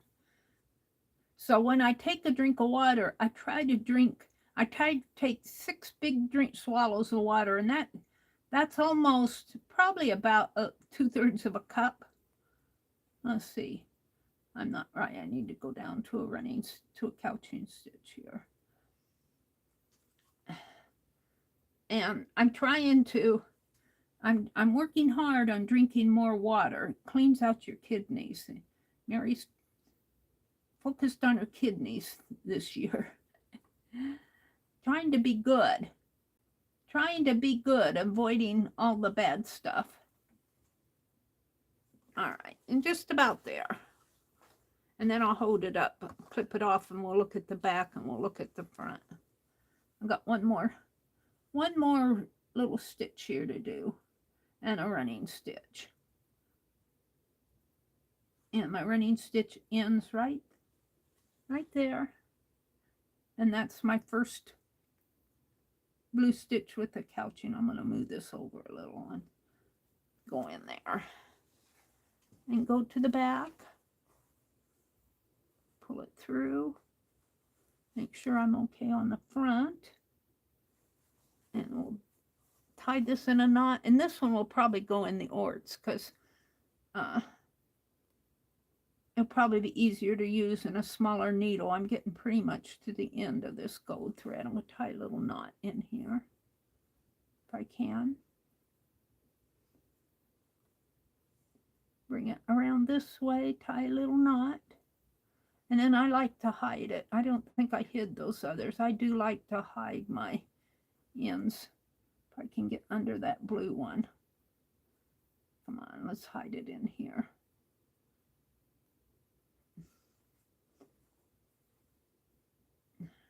Just kind of bring it, I bring it down probably more than I should. I don't think quilters would do, they'd probably just hide it under a couple stitches. I bring it down several. Let's clip that off if I can find my scissors. And then I'll hold it up so you guys can see it better. And I'm going to give Penelope my needle because I'm not going to stitch anymore. And I'll hold this up. It kind of blends in, but I think if I do another row or even 2 more rows, it will stand out more. Let's pull it up close to the, so you can see what I've done here. Here, it's right here. See, I've got a couched running blue stitch and a gold stitch and a couched stitch here with a little, this is the blue stitch between my thumbs, and it's got a little gold couching stitch. And then there's a gold running stitch. We don't couch the gold stitches. We only couch the blue stitches. And that's how it goes all the way around. And I think when I do a couple of these where I'm doing the blue stitches right next to a blue stitch and a gold stitch next, it will make it pop out a little bit more. Right now, it kind of blends in with my fabric, which is okay. Here, this is the back here. It probably, where is it? It's right over here. Right in there is the back of it. I got my beginning thread here. Let's clip that off a little. There. So with crochet thread, it would probably, I used embroidery floss. With crochet thread, it would definitely stand out more. But you can see them in there if you look. But I think if I add another row or maybe 2 more rows, these stitches the colors will pop out a little bit more. We'll try that and I'll show it to you. But that's all the stitching I'm going to do today. That was fun. I'm going to try different stitches. Linear stitches. Let me fold this back up. Let's see. Is that the, yeah, that's the front. I can hardly see it. I can feel it, but I can hardly see it here from a distance. But I think once I get more on there, it will show up more. So you can see them in there if you look up close. See them there as we go around. But if you look at them from a distance, they all kind of blend, which is okay. Now I could have used a brighter yellow, maybe a lighter blue, but I didn't, so it's okay. I'm liking it. But I think like I said, I think I'll put a couple more rows on it. So that's my stitching for today, for here. I want to move on and do something else before I have to bop off. Let's put these back in my sack. I'll take them out to my recliner. And I'm actually going to put my needle case and scissors in there too, so that I'll know where they are when I want them. And maybe my floss will go back in the package, but I'm going to put it here for now. And my circles. Maybe I'll stitch around a circle, the circles in hand. Well, you guys, I'm zoomed in. Hold on, let me zoom out. Zoom. How is that? We'll see. My circles, I might work on them in hand because it'll be a little bit easier before I stitch them down. Because I do want to stitch on my circles too. And I think it'll be easier to stitch on my circles in hand because they're smaller. They're easier to handle. There's my pattern.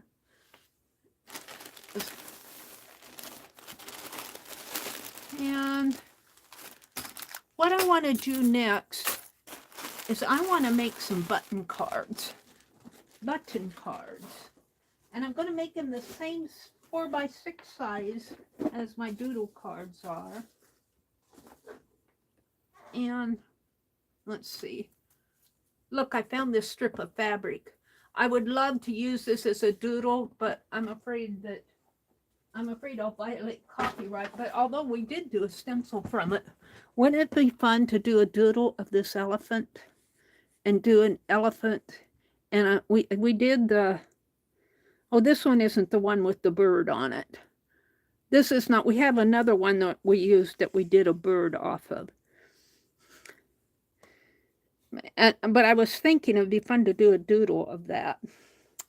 That's why it's out here. I'm going to cut some watercolor paper. And we're going to do a couple of button cards. I have some buttons here that I think I got these from Keisha. It says Meri Art. And I'm not sure where I got those.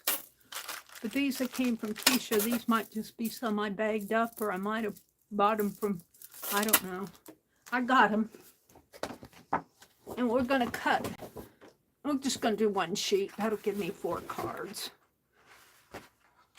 Now this would be, the button cards would be a good application for the doodle deck that we're making. But I'm not sure I have any here that I want to use.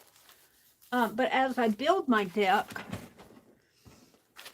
I'm thinking of something else in my head than these. But as I build my deck of doodles, I might pick something out of here for a button card and do a button card. Right now, this one might be fun to do a button card off of, but it's going to take me too long to do it. The dragon would make a fun button card if it were smaller and up at the top. Don't know. He's a possibility. But what I was going to do, well, let me cut my cards first. And I'll show you what I'm going to just put them in there like that. I want to cut four sheets here. And my camera's crooked. And I have to turn it this way, I think, to straighten it out. Did I turn it the wrong way? No, I'm waiting for my tablet to catch up with me. Yeah, I turned it the right way there. All right, we're going to cut this into 4. Let's point it down a little. Is that right?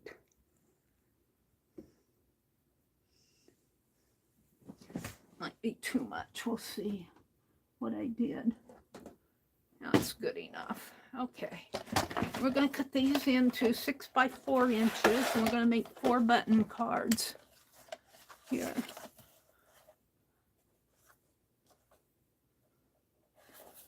Now I'm going to have to plan where I want my doodle and where I want my lines for my button cards. And you could even, you know, I have all those extra strips. Now, I'll cut one off of here. You could make buttons out of those little extra strips. Square buttons. And do I have it at 4? No. Cut myself. It just seemed bigger. So you could cut these into like little inchies and make little square buttons for art journaling. I'm not going to because I'm not there right now. I want to do something else. Well, let's cut these at 6.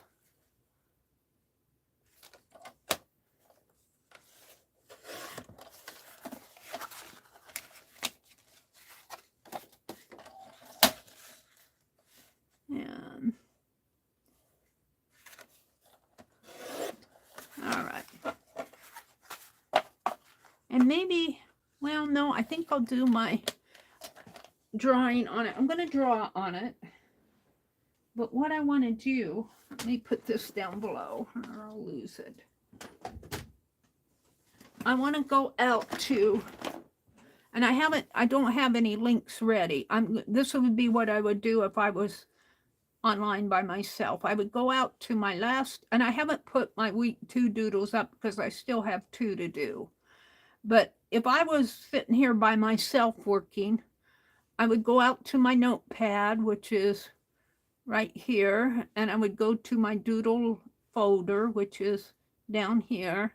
I would pull up like my week 2, and my very first link here goes to a open access public domain library. It's the search is set up for open access only. And I would go in here and bring it up here, and you can filter object type material. And I want, there's like copper, costume, cups, dishes, drawings, drinking cups. They don't have dresses. I think I'll have to go to costume. Costume. Whoops. Come on, costume. And let's see what I got. Oh, that's not it. Costume. Maybe I have to. I filtered it to costume. Why isn't it? Date and era. Let's leave that all. How come it's not? Let's do sort by relevance.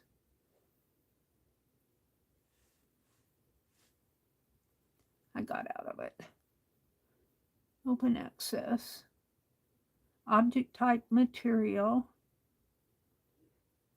It should have brought up ceramics, chalk, clay, copper, costume.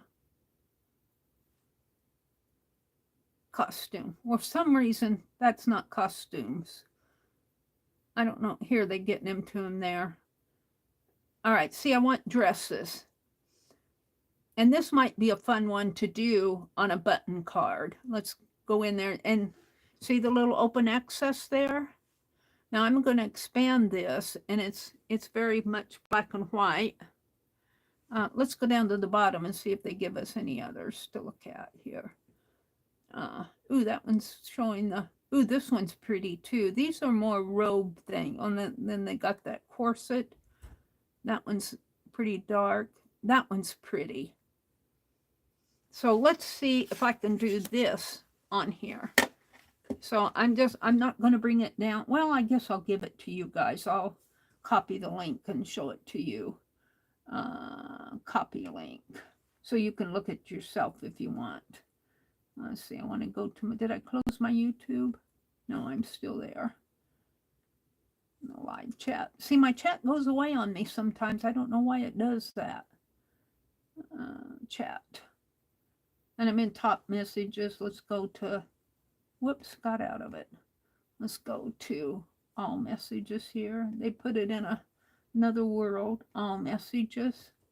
There we go.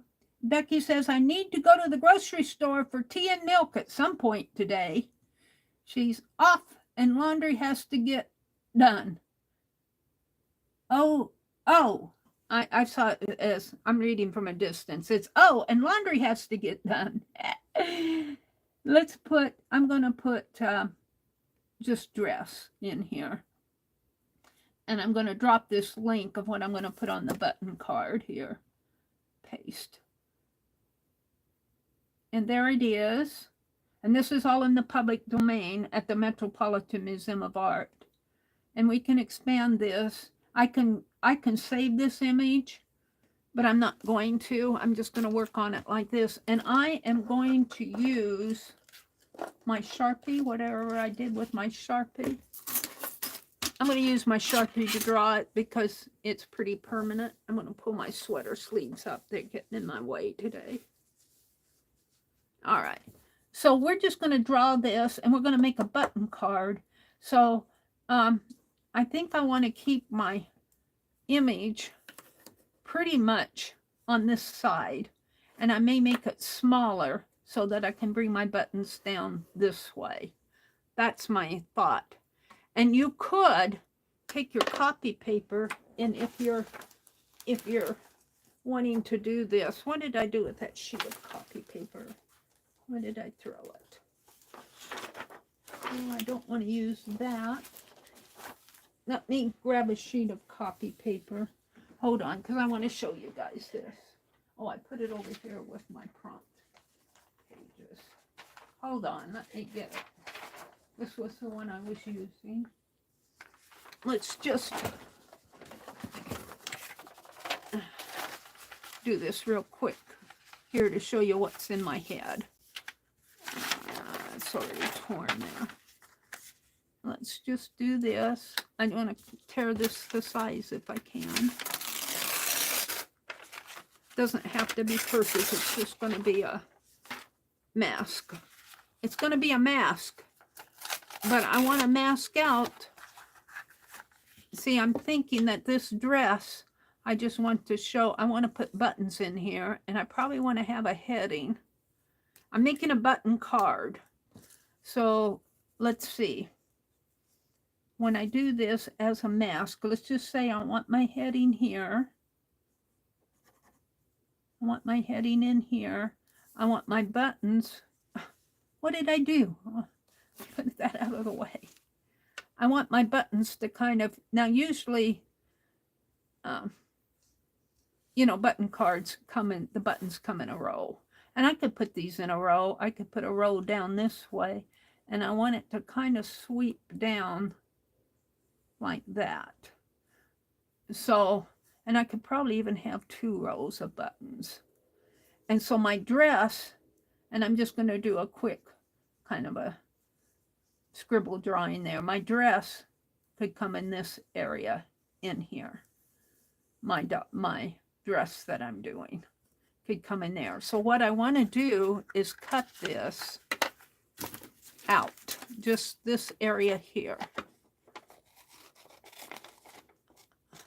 And if you did this on colored paper instead of copy paper, it would be more of a blocked out mask. But this will work for what I'm doing here.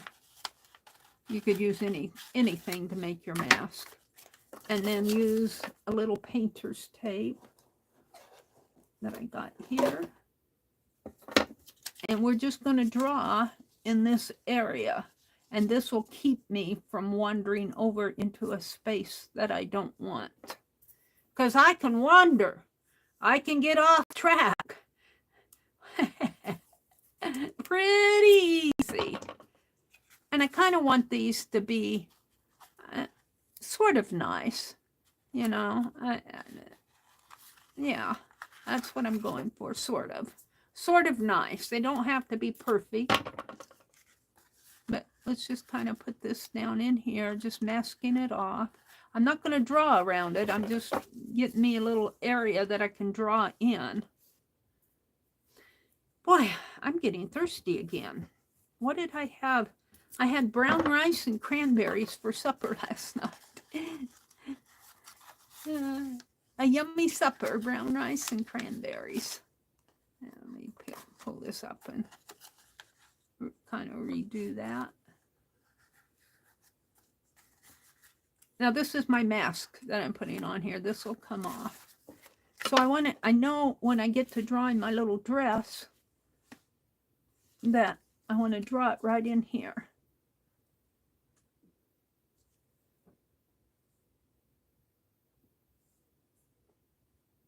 Oops. Come on. I think Brenda says, Becky, me and daughter are going out later. My son's apartment is on a steep hill and he can't get off it in truck. He's going to walk down to meet us so he can shop. Becky says, oh, well, I hope he doesn't fall on the way down. Yeah, Roy took a tumble in the snow this morning. Mr. Roy, take care of yourself. Don't go jumping in snowbanks. Brenda says, a man froze and busted in. Oh, a man. A Maine. I read it as a man. I'm going, a man froze? A Maine froze. And busted in 2 water towers. I think that's supposed to be broke in 2 of the water towers. About half the county didn't have water yesterday. I filled a couple of Tide jugs for Mom to wash hands with. Well, that was a good idea. Riri had to leave. I didn't see Riri come in. Aw, phooey, I missed her. Brenda says, I like elephants. I was showing the elephants off of this ribbon here, because I think that would make a nice doodle. And I might yet. I'm not sure that it's totally copyright free, but as long as I'm using it for myself on my own doodle cards, I think I'll be okay. Riri had to leave. Becky says, Brenda, the friend may have to accept that they may not give him the answers that he needs. You're loving the doodle cards? Thank you, Leah. Well, this is a way. Now, I could do this, and I want to do a set of dress doodles, but I'm not there yet in my deck. But I think these dresses will make fun, and I think I'm going to kind of, let's start down here. And we're just kind of draw it on there. It doesn't have to be perfect. I'd like it to be nice, though. I'd like it to be somewhat nice, because I am making a button card. And we'll see how this turns out. This one's fairly not complicated, but involved, because it's got all this lace and everything on it. But it kind of comes up that way, and then it's got, and I'm just making little curvies for the ruffles here. And let's bring her dress down and kind of make that meet. And she's got some ruffling going on in here. And let's come this way, and then there's the ruffling that comes down. And if you studied this and study all the curves and the sways of the ruffling, I'm working on this too fast to do good study of it, but I'm getting a nice little doodle off of it, I think.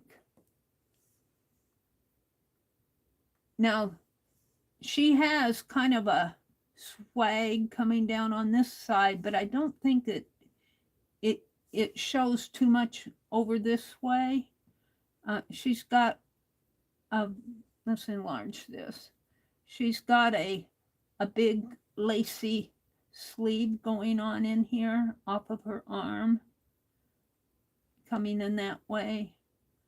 And it actually, the material of her dress. Now, I'm not going to put in all those florals on this dress, but my point was, this swag, you only see a little bit of it going off over into here. And her arm comes in. I hope I'm getting this into perspective. And then she's got a, they had tiny waists. They wore corsets back then. And it doesn't have any lace at the bottom that, well, maybe it does. No, it's just hemmed at the bottom. The lace comes up in here and up in here. So kind of little lacy laces going on in here and up in here.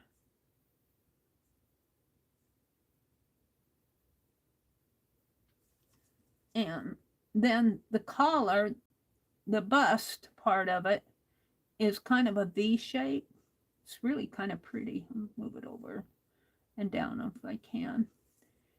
And the lace actually falls over the sleeve here. So I don't have to worry too much about that part. I can just bring it down this way, bring it up a little, like so, and bring it down into like a V shape. Now you don't see this lace on the other side. You see more of the floral dress until you get to the shoulder over here. You see just a little of it coming, and you see a little of the arm coming down. And actually, the lace off of the arm kind of blends in with the lace that's going on over in here. So it's kind of blending in there. I'm not going to worry about it too much. And then off of her shoulder here, look at, she's got buttons. She's got buttons coming down. Now let's bring it down a little. Don't move anymore. I had it where I wanted it. Stay there. It comes up this way, it's kind of a square neckline. And then it's got kind of a rounded bust area, and then like that. And then it kind of comes that way for the shoulder. Well, that's fairly. And it's got a little lace collar, tiny lace collar going on. And I can kind of see it over there, not too much. And this, of course, is all lacy. In here, this is all lace. And you can represent your lace. I don't see it too much on here. I see it a little around the edges. You can kind of represent it with little dots. Kind of makes it look lacy. And I'm not going to draw all the flowers on here because that would be a little much for me for a doodle, unless I really wanted. Now this is not lacy. This is just, it's kind of like a thin fabric that's draped. This is more draped than lace. And I'm not going to try to draw all the drapes. But oops, I need a hand here, don't I? Well, it really doesn't have a hand. It's just a dress on a mannequin. So there's her sleeve. Now let's put in some of the gathers. Let's bring it back up this way. Put in, I don't know if you guys are seeing all of this. Come on down. When I'm on the side itself, it tends to swirl around on me. I'm just going to kind of put in some of the gathering in here. Gather lines. So it looks a little gathery. And not so much up in there, but it has a little belt line in here. Probably coming down right in there. And I can already have that waist coming more like that. That's pretty good. Now it's all floral. The dress is all floral, but I don't want to sit here and draw in. And there's no gathers up there. I'm pretty happy with that. Now it is on a mannequin. So do I want to draw a mannequin head or do I want to leave the dress? I think I'll just leave the dress. So now let's take my mask off and put some lines on this page. And this is, I don't do button cards a whole lot. I've done them before, but, they're kind of more play than anything, what I'm doing. And I might save this mask for another one and make a set of them, 2 of them. We'll see. we'll see how this one goes. But see, as I masked that, I got a little ink dot there. As I masked that off, that kept me in that area. I knew not to go off, because I can get sidetracked pretty darn easy. Now I want to draw some lines. And let's use my tabletop as kind of a measure point here. I think I can get an inch in there with no problem. We're just going to draw a line from here, make sure everything's kind of straight, or as straight as Meri can make it. Here and here. Maybe move it up just a little. And I'm going to draw a line. Like that. And this will be my header. Now I could come in and maybe even with a darker marker. And I found my ink pens, my pen plus gears, yesterday. I need to bring them in here so I can use them. I took them out of my top drawer.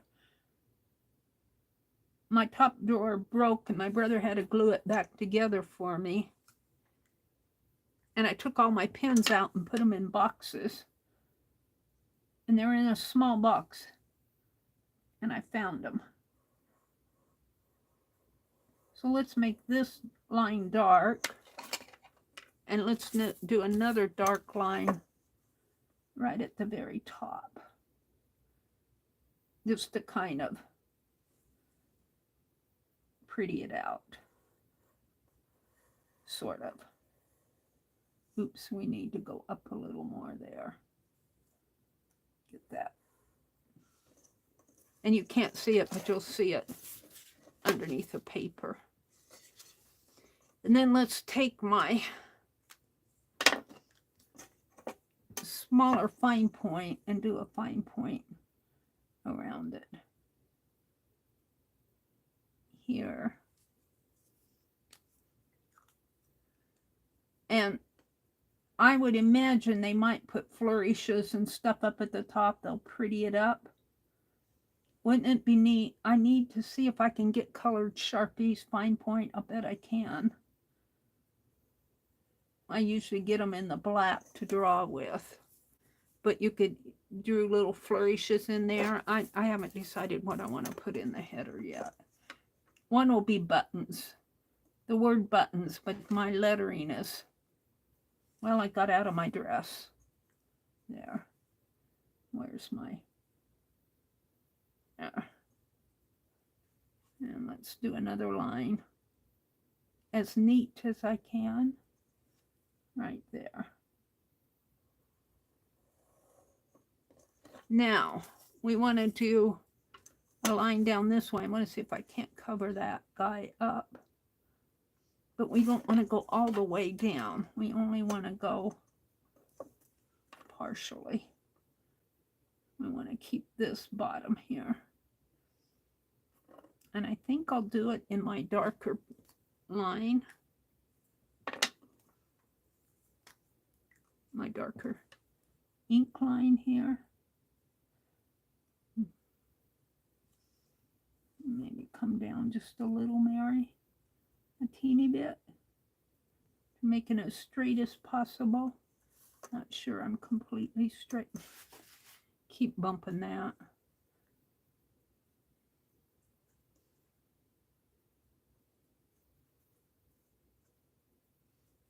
Let's see if I can't. I'm not good about keeping things nice, even, and straight. It's just not my... It's not my thing. Let's go this way. Because I want to line all the way across the bottom. And I'm going to leave a little white space. So let's leave a little white space on it. And then we want to come down this way as even as I can. Get my card even here. And get this line. I want on that line. I want to cover up that dot that I have.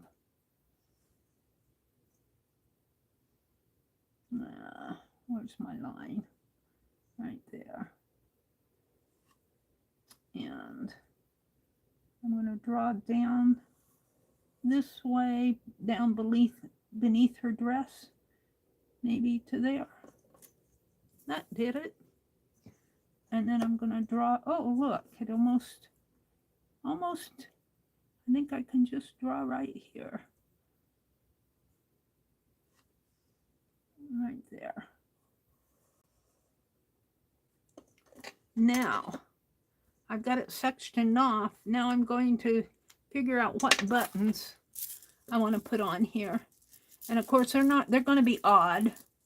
I'm not going to try to make them all the same color. Let's just dump them out here, see what I have. Some red ones would be pretty on there. Should have put them on a piece of paper. I didn't. Whoops. I cut that sheet of paper, didn't I? Swooping on some paper so I can get them when I want. It's easier to put these on paper than, ooh, maybe these little red ones would be pretty on there, pinky red. Let's get those out. And I'm going to sew these on. It might take me a little while to do it, but they're not all going to be small. Let's put some red ones down here.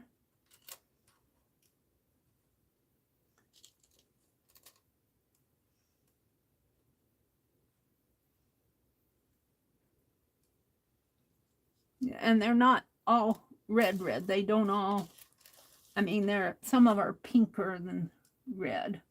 Now, maybe what I'll do is move these more. So I have a set of three sets of three. Even amount, something like so. This one's a little larger, I think. Let's go for a smaller one. That one's a little smaller. Too small. Let's take that one off and put this one on. And I think the red are on the back. Let's turn that one over. No, it's not. All right, we'll use those. And I'm going to keep all my little red ones out. I might want to use them. Let's get all of these over on here. Come on. Can I swoosh them on there? There's a red one. Oh, there's quite a few of these little red ones in here. I don't need them all. It's like counting your pennies. It's like counting your pennies.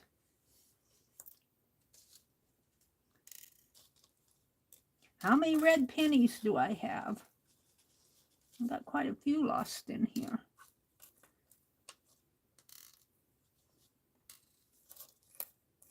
They're hiding from me. All right, let's take these and hopefully after I get these all swooshed down, I can get them in my bag easier. That's what I'm thinking. I should have put a paper down. There's a red one. There's some red ones over here. Get over there. That's a kind of a purple one. It's got a red hue to it. It's a larger one. All right, hold on. I'm going to put some bigger buttons in between, but I want to get my red ones out here first. That's a little piece of fabric. I like the little red ones.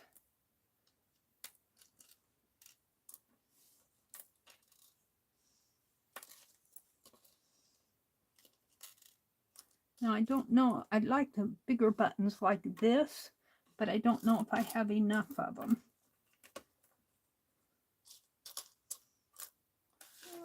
Let me put these away first here. There's that purple one again. They're kind of a dark purple. The little red snippets of fabric. Hold on. Hold the phone. Those white ones out of there. That's kind of a larger red. All right, hold on. Let me just swoosh these down onto my hand. Might be easier.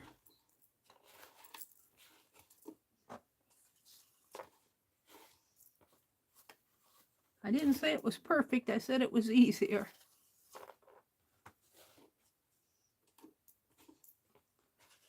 And let me look in my other bag and see if I can find some larger buttons like that, because I don't see many. But that's kind of like what I want. And let's just hold this here for a minute and look in this other bag.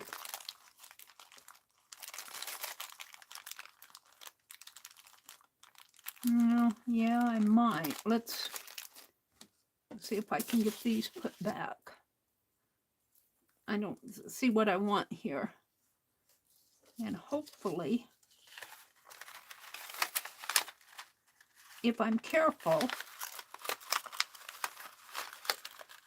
and some might spill out, and put them in the bag. Just like, come on, get on down there.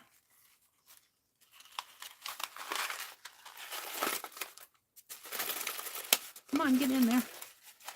I'll probably spill them all.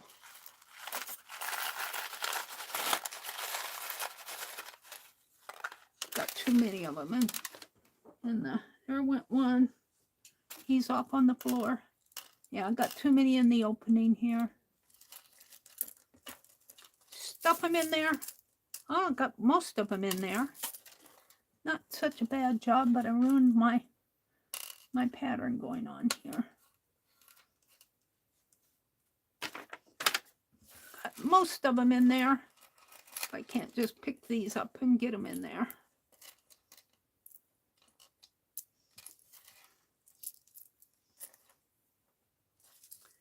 These are kind of hard to put back in the bag, to tell you the truth.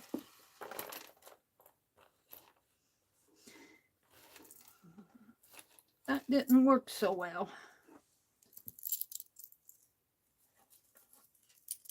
Put them in like this. There we go. One more blue one. All right, now let's kind of look in this bag. These are larger ones, and they may not all be the same. I keep losing my buttons there. That one there. Let's see what I have in here. Ziploc bags are hard to open.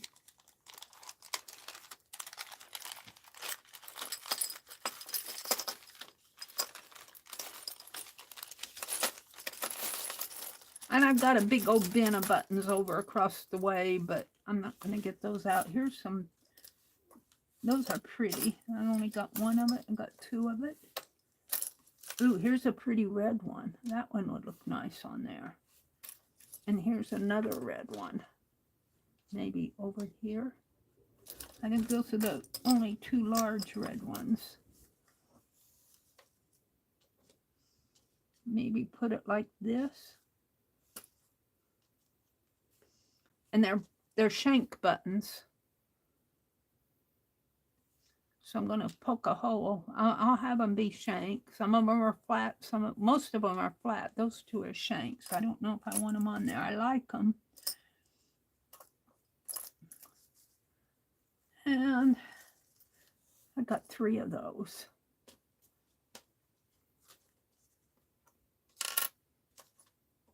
I do like them on there.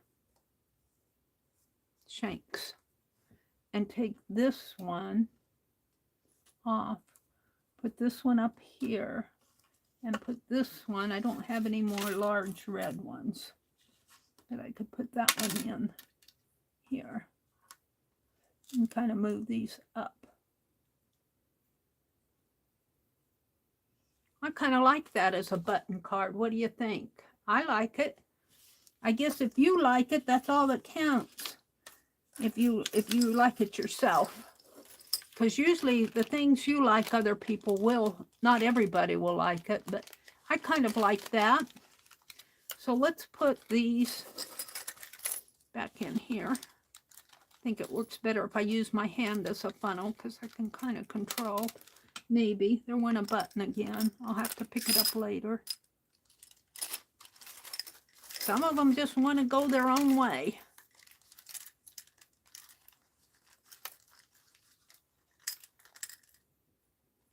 Get in there. It's a big old fat button, coat button. The big fat buttons are for coats and jackets. That's why they're shanks. I'm kind of liking that. So the dress itself, the dress was a pink floral in my picture. I don't know. I could make it a pink dress. But I think, wouldn't it be pretty to make it a red dress? Or maybe a velvet dress color? Now, if I were doing slow stitch, it would be fun to slow stitch a dress, wouldn't it? But I'm not going to do that on here. But I'm saying it would be fun to slow stitch and make a dress out of your slow stitching. Can I get a hold of these? I think I'm going to swoop them down. Maybe they will funnel in. Let's see if I can funnel these in. It might be small enough that lose half of them on the way. Oops.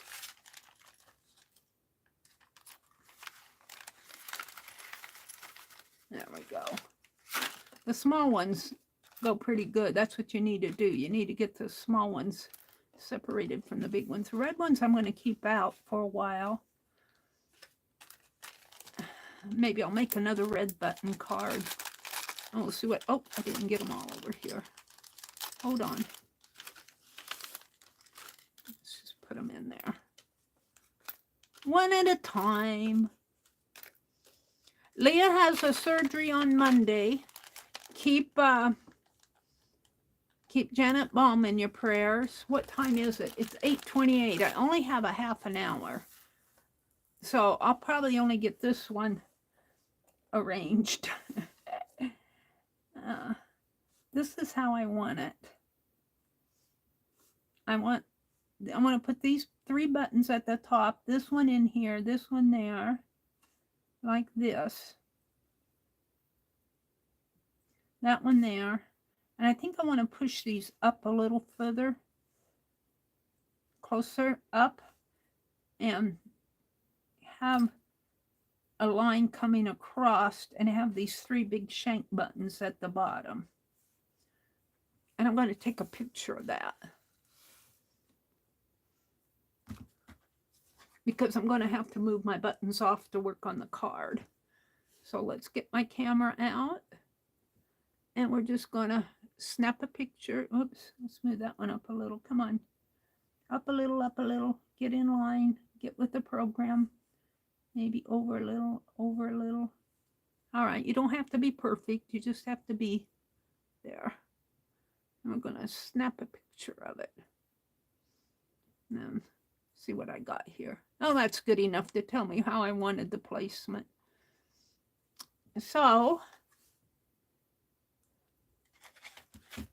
there we go. Now these, I'm going to put in a separate bag. And I did find some baggies in my stash the other day. I got them at Walmart one day. And I'm going to put these in their own little world. So I'll have them when I'm ready to stitch them on. I'm not going to get it all done today, but you'll get the idea of what I'm doing. Let's put these in this baggie. Boy, it's kind of a thin baggie. Let's just put them in there.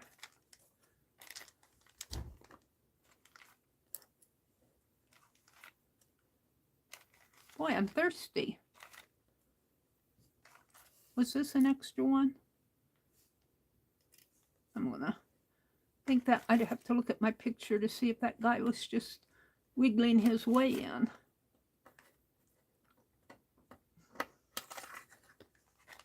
So these will go on this card.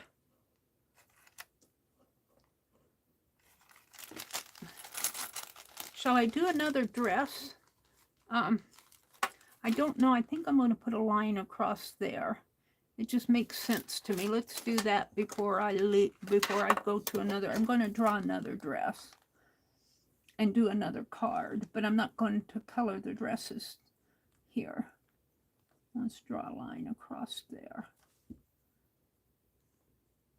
As neat as I can. It may not be perfect.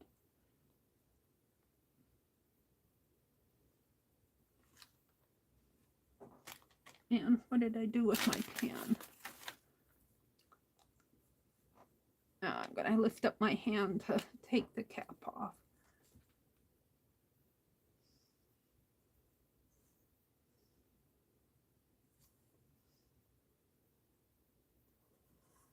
There. I think I'm happier with that.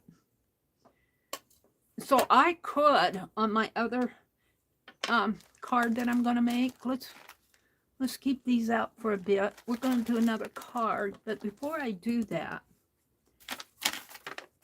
I wrinkled up my paper. Let me grab another copy paper. I wrinkled up my paper. I don't want wrinkly paper. Let me get another sheet. Now, hold on. Reaching. I just want one sheet, please. Just one. I only need one.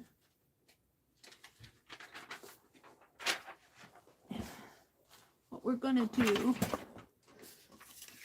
is make another mask that looks something like this rather than the curve. So these two cards will match.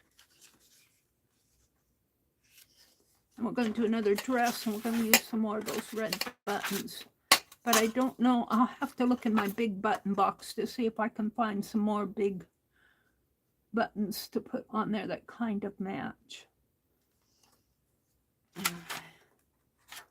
My ruler doesn't have to be perfect.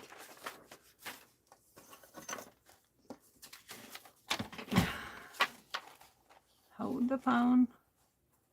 Just let me pull these out. Put match over there.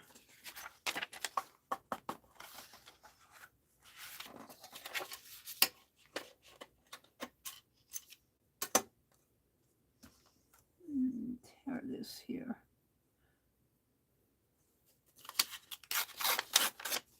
Now I'm going to take this and I'm going to mark a line.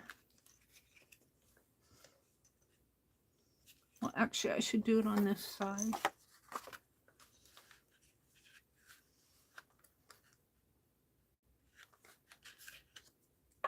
Doesn't have to be perfect because I'm just going to cut an area. I'm going to mark a line there and mark a line there. And I'm going to pull this up a little. And how do I want it even here? And mark a line. Like I said, it doesn't have to be perfect right there. And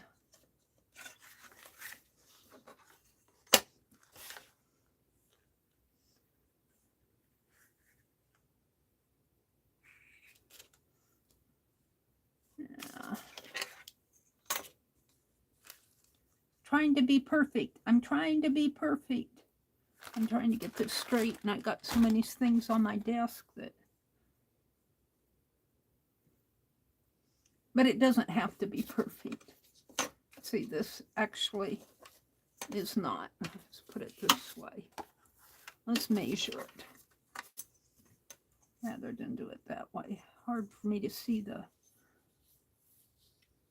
My zero starts there. It's about 2.5 inches in. My zero starts there. And 2.5 is actually right there. And 2.5 from this point, find my zero.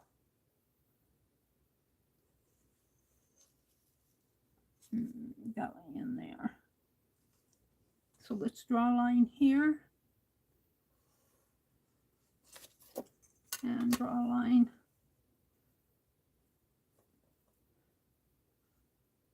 that seems crooked to me, and it probably is.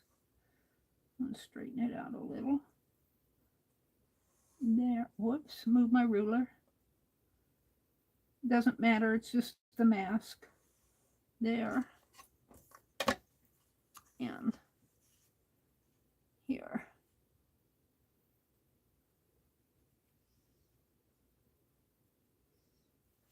Where is it? Right there.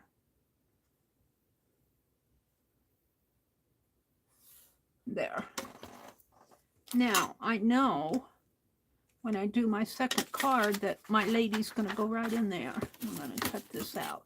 And it'll match similar to this. It may not be exactly the same, but it'll be pretty close. And you know, you can just take your cards and play with them. You don't have to do all of this. This is just me playing. This is just me trying to be perfect, which is not totally going to happen. But, you know. All right, so now we want to take another card and put this on here. And I'm not going to draw lines on here yet. I'm just going to mask it out so I know where to draw my dress. And that other mask I can throw away. It was pretty, but it's, you know, it's more rough. We'll just throw this one away and we'll keep this one if I want to do other cards. But I might, you know, I might do something with the dragon up here. Wouldn't that be fun? And use green buttons. Just kind of put my mask like that and put the dragon in there and make some dragon cards. I might hunt for some green buttons and make some dragon, because I think that would be fun to do. Now, let's get some. Oh, look, and I pushed all my buttons off the world here. That's what I do when I get too much stuff on my desk. Okay, these are for the first card. They go here. I need a bobby pin.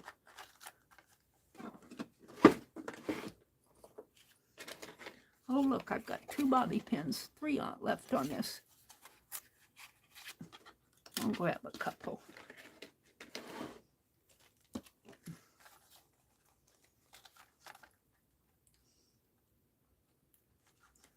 These will go right here. So when I get ready to sew my buttons on, and I took a picture, and I could print that picture out and put it with my button card for my art journal. But we're gonna tape this on. And we're gonna draw another dress, because I think I have time. We'll pick a easier dress, maybe. Boy, am I thirsty. What did I eat that made me so thirsty? That brown rice. That's the only thing I ate last night for supper. Brown rice and cranberries. Oh, I put some. I've been eating these. They're called pepitas. P-A-P-I-T-A-S. They're shelled pumpkin seeds. They have salt in them, though. You can't eat a whole lot of those. They're salted. They're shelled and salted. But they're good, and they're good for you. Pumpkin seeds are good for you. All right, so let's put one more piece of tape on there. And I just know I want to draw in that area. And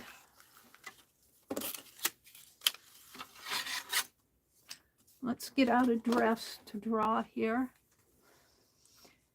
It's 8:40, so I'm going to have to hurry along here if I want to. That's my YouTube.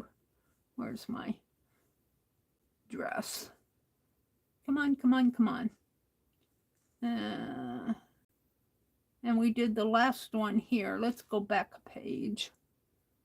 And go back. No, let's go down. See if we can find another dress. This was costume. Look, there's a big old... I don't know what that is. There's a coat. I want dresses. Ooh, that one's pretty. That would be pretty with red buttons, wouldn't it? Oh, I'm going to look for some larger red buttons. This one is pretty. It's Romanian Costume Institute. Public domain, dress, Romanian, 19th century, cotton, silk, and wool. And it's credited, it was a gift of Mrs. Edith Knowles in 1923. And if you go clear down, you can see more. Look at this one. There's a blue one. And let's go back out of that. See what else is. Look, there's a kind of a blouse. This is Romanian costuming. I see more. I'm going to use that first one that I had here. This one. But when I'm just browsing through, I see a lot of early colonial dress. This is more Romanian, but it is very pretty. So that's the one I'm going to sketch with my, and I'm going to put it right in here, in this area. And it's got a fairly long skirt. Let's see if I put my skirt in here and bring it clear down. And the skirt itself looks like it's probably got a underskirt, a cotton underskirt, and it's got all these threads. Just look at all those threads. And I'm sure it looks like it might have a brown underskirt under it. But all those threads is fringe off of this top. Isn't that pretty? And look at that belt in there. Oh, wow. So we're just going to bring, and I'm sure it's probably got it's got an underskirt here. We're going to make that belt right in here, like so. It's a pretty wide belt, and like so. And I'm going to give her a little bit of a waist here, cinch in the waist a little. And then all these threads, and they come at different lengths in here. And we'll just draw a whole bunch of, and it can't be, it hooks onto, if you look at this really close, you see the braiding on the belt. And I'm just going to make a little line for the braiding, and it goes up the side here. And there's a thinner, smaller braid at the top, but we'll put this one in. And it looks like it ties in here. It looks like there's a tie in there. So I'm just going to kind of put a little knot. And then there's some, it looks like it kind of the belt kind of has some ties that match these threads. And then this is all fringe. And it looks like it's in stripes, because it looks like there's gold, kind of a brown, a red, a green, a gold, a brown, a red, a green, a white, a gold, a red, a green, a white, a gold, a brown, a red, a green. So that's the color scheme in here. And I don't know if I'm going to get all of those on there. I don't know if I'll even color this. Well, I want to color it. We'll see. But I'm not going to color it today. This morning. I might finish these up tonight. So we're just going to kind of do it like that. And then this belt cinches in at the waist, like so. And it kind of comes around like that. And then the torso part, come on down. The torso part is really kind of pleated and puffy. It kind of comes out, and it's got a rounded neck. Let's see if I can do that. It looks like there's sort of a little collar, a wider collar going on in there.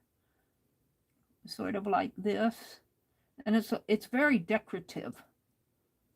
And then the collar comes up this way. And because I don't have to worry about putting a head on this, I can make this a little taller and put the rounded neck here and in here. And then it's got some decorative elements coming down this way, and decoration around the collar on this side, and on this side it kind of comes, the decorative element, there's more white, and then the decorative element falls in there. And then it's poofy. It's got some braid, kind of like ribbon trim on that, but the fabric itself kind of poofs out like so, and then there's a braid in here, a wide braid, and then looks like maybe some lace going on in there, some open lace, and another wide braid. And I don't know if I can get all of that in there. Well, yeah, kind of, because it starts with the white there, and then this kind of a lacy effect going on in there, wide lace. And I don't know if I can even want to attempt to put in all the braiding this small.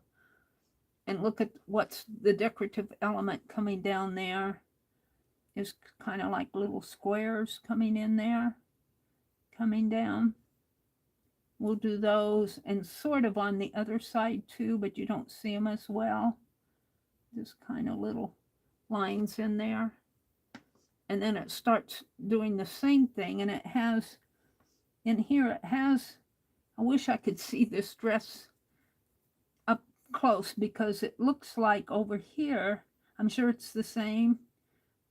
Maybe those are buttons in there. It looked like lace to me, but maybe those are 3 buttons. And I just made little, I'm going to go with what I did so it looks the same. So it kind of comes there, and it has a lace piece coming here. Now I got to get this out again. And it kind of comes out, it's poofy. It's poofy and kind of comes out. I don't want to make her too fat. And I could actually put another line in there and put these little lines in there again. I could put just little dots, but where these white lines are where all this braiding is. And I don't know if I can get that detailed so small. And then the sleeves, look at the sleeves.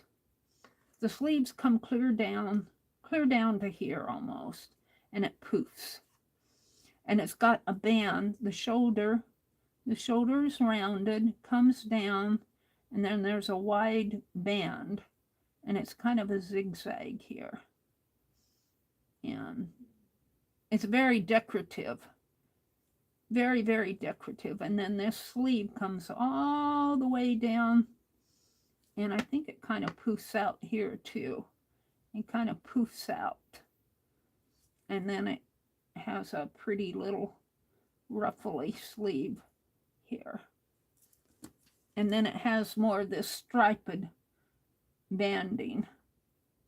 It's a Romanian, it's very decorative. It's a Romanian dress. And I don't think I would be doing this an injustice if I tried to put in all the decoration on those bands. But as you can see, this would be a nice doodle. That would be a nice doodle. And I think those are little buttons. Look at it. Almost, when it's small, it almost looks like lace. But look at all the little white buttons on there. All those little white buttons going all over this dress. I got them over there, and I got them over on the other sleeve. But I'm just going to do the same little, because I don't think I can get all those tiny buttons in there. And then on the belt, what time is it? It's 8:50. I've got 10 minutes.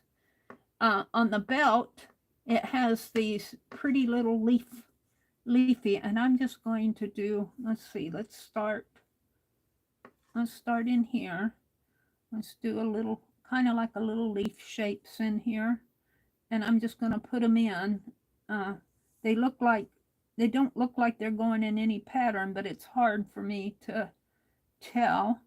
There's just a lot of little leaf shapes in here. And we'll do the same over on this side. We'll just put in some leafy shapes. And I can't get a whole lot because it's so small. If I had more room, but I'm doing a button card, and that's pretty detailed. Now I do want to get something over here. We want to put a band across there and maybe some zigzag on it. And that's enough.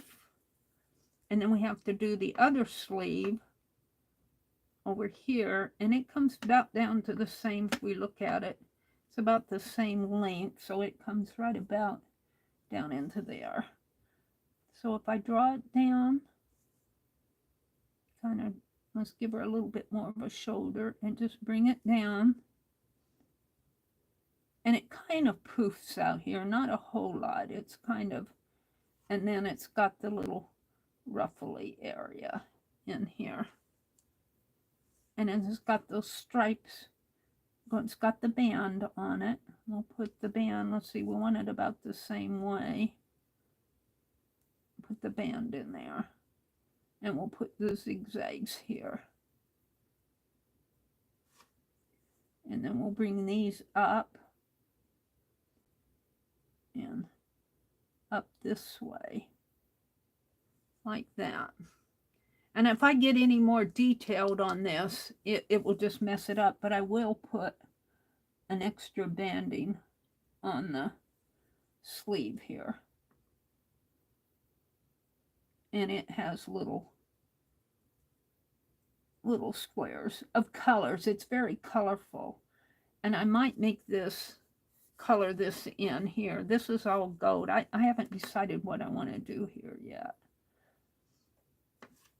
And the hemline, let's emphasize the hemline a little bit more. Let's emphasize this a little more in here, just so that we know we can make some darker ones going up. And I think I might have her, because I'm drawing in such a small space, she looks fatter, but I think when I take this mask off, she'll look skinnier. She looks fatter because I'm in this space. Let's take the mask off. And I'm going to have to quit in a few minutes here. I won't get all my lines drawn.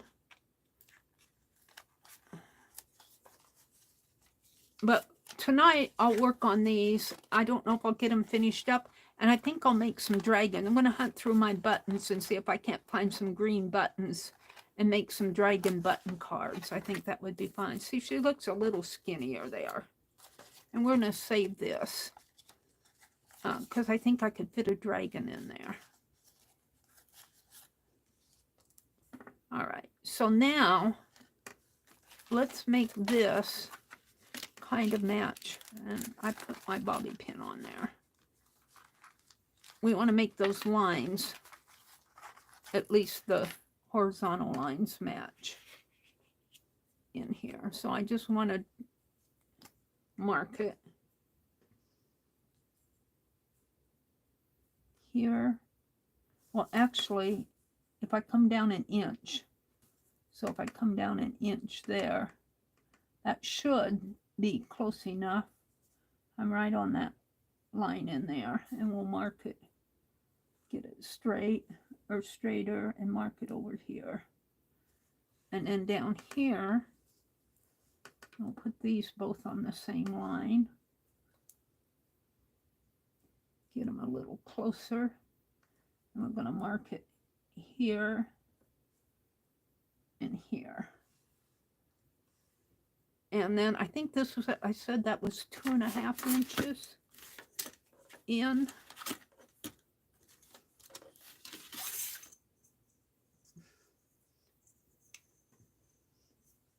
This ruler's weird because the 0 doesn't start till right there. I got all that space up there. I want to measure this again. Yeah, 2.5 inches. So we want to go on my 0 and 2.5, right about. Let's get these. Hold on. Give me room. Put that right there. on the lines. Move my big finger so my ruler has room. And I want to go in 2.5 inches. 2.5 would be right about there. And let's do the same thing over on these lines.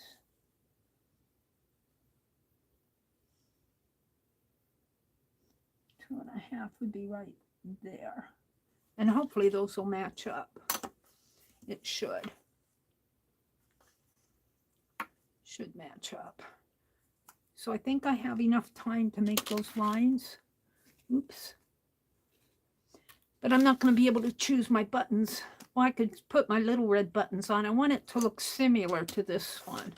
This is very much a Romanian costume, and this is more colonial. This is looks like Southern. Could be Civil War era. I didn't look to see the documentation on that. So let's mark this line. I like this gridded sheet on Tim Holtz's tabletop. It helps me a lot. We're just going to mark a line across this way. I did clean these rulers off the other day. I tend to get them marks on them and everything. And let's do this one.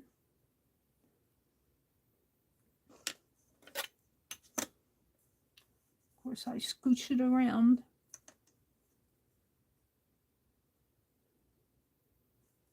This way. And then we're going to do, and it'll be similar. It may not be exactly the same dimensions, but very similar. 2.5 inches in here. There, and then I want to draw a top line, and I'm going to leave a little white space on this one. I didn't on that other one, but we'll leave a little white space. Draw a line here, move my fingers out of the way, a line there, and a line down here. And I think I'm just going to make this line there. And then let's get out my, nope, I only did the thin lines up at the top. Get out my Sharpie. And we're going to put a thin line here.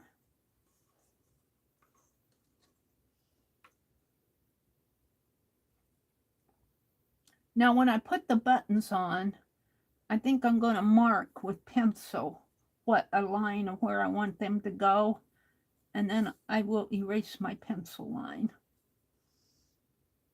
Because I want to poke holes in my card. And I want it to look halfway decent. I don't know why I'm so paranoid about it. It's all my art, which is never perfect. Never perfect. There we go.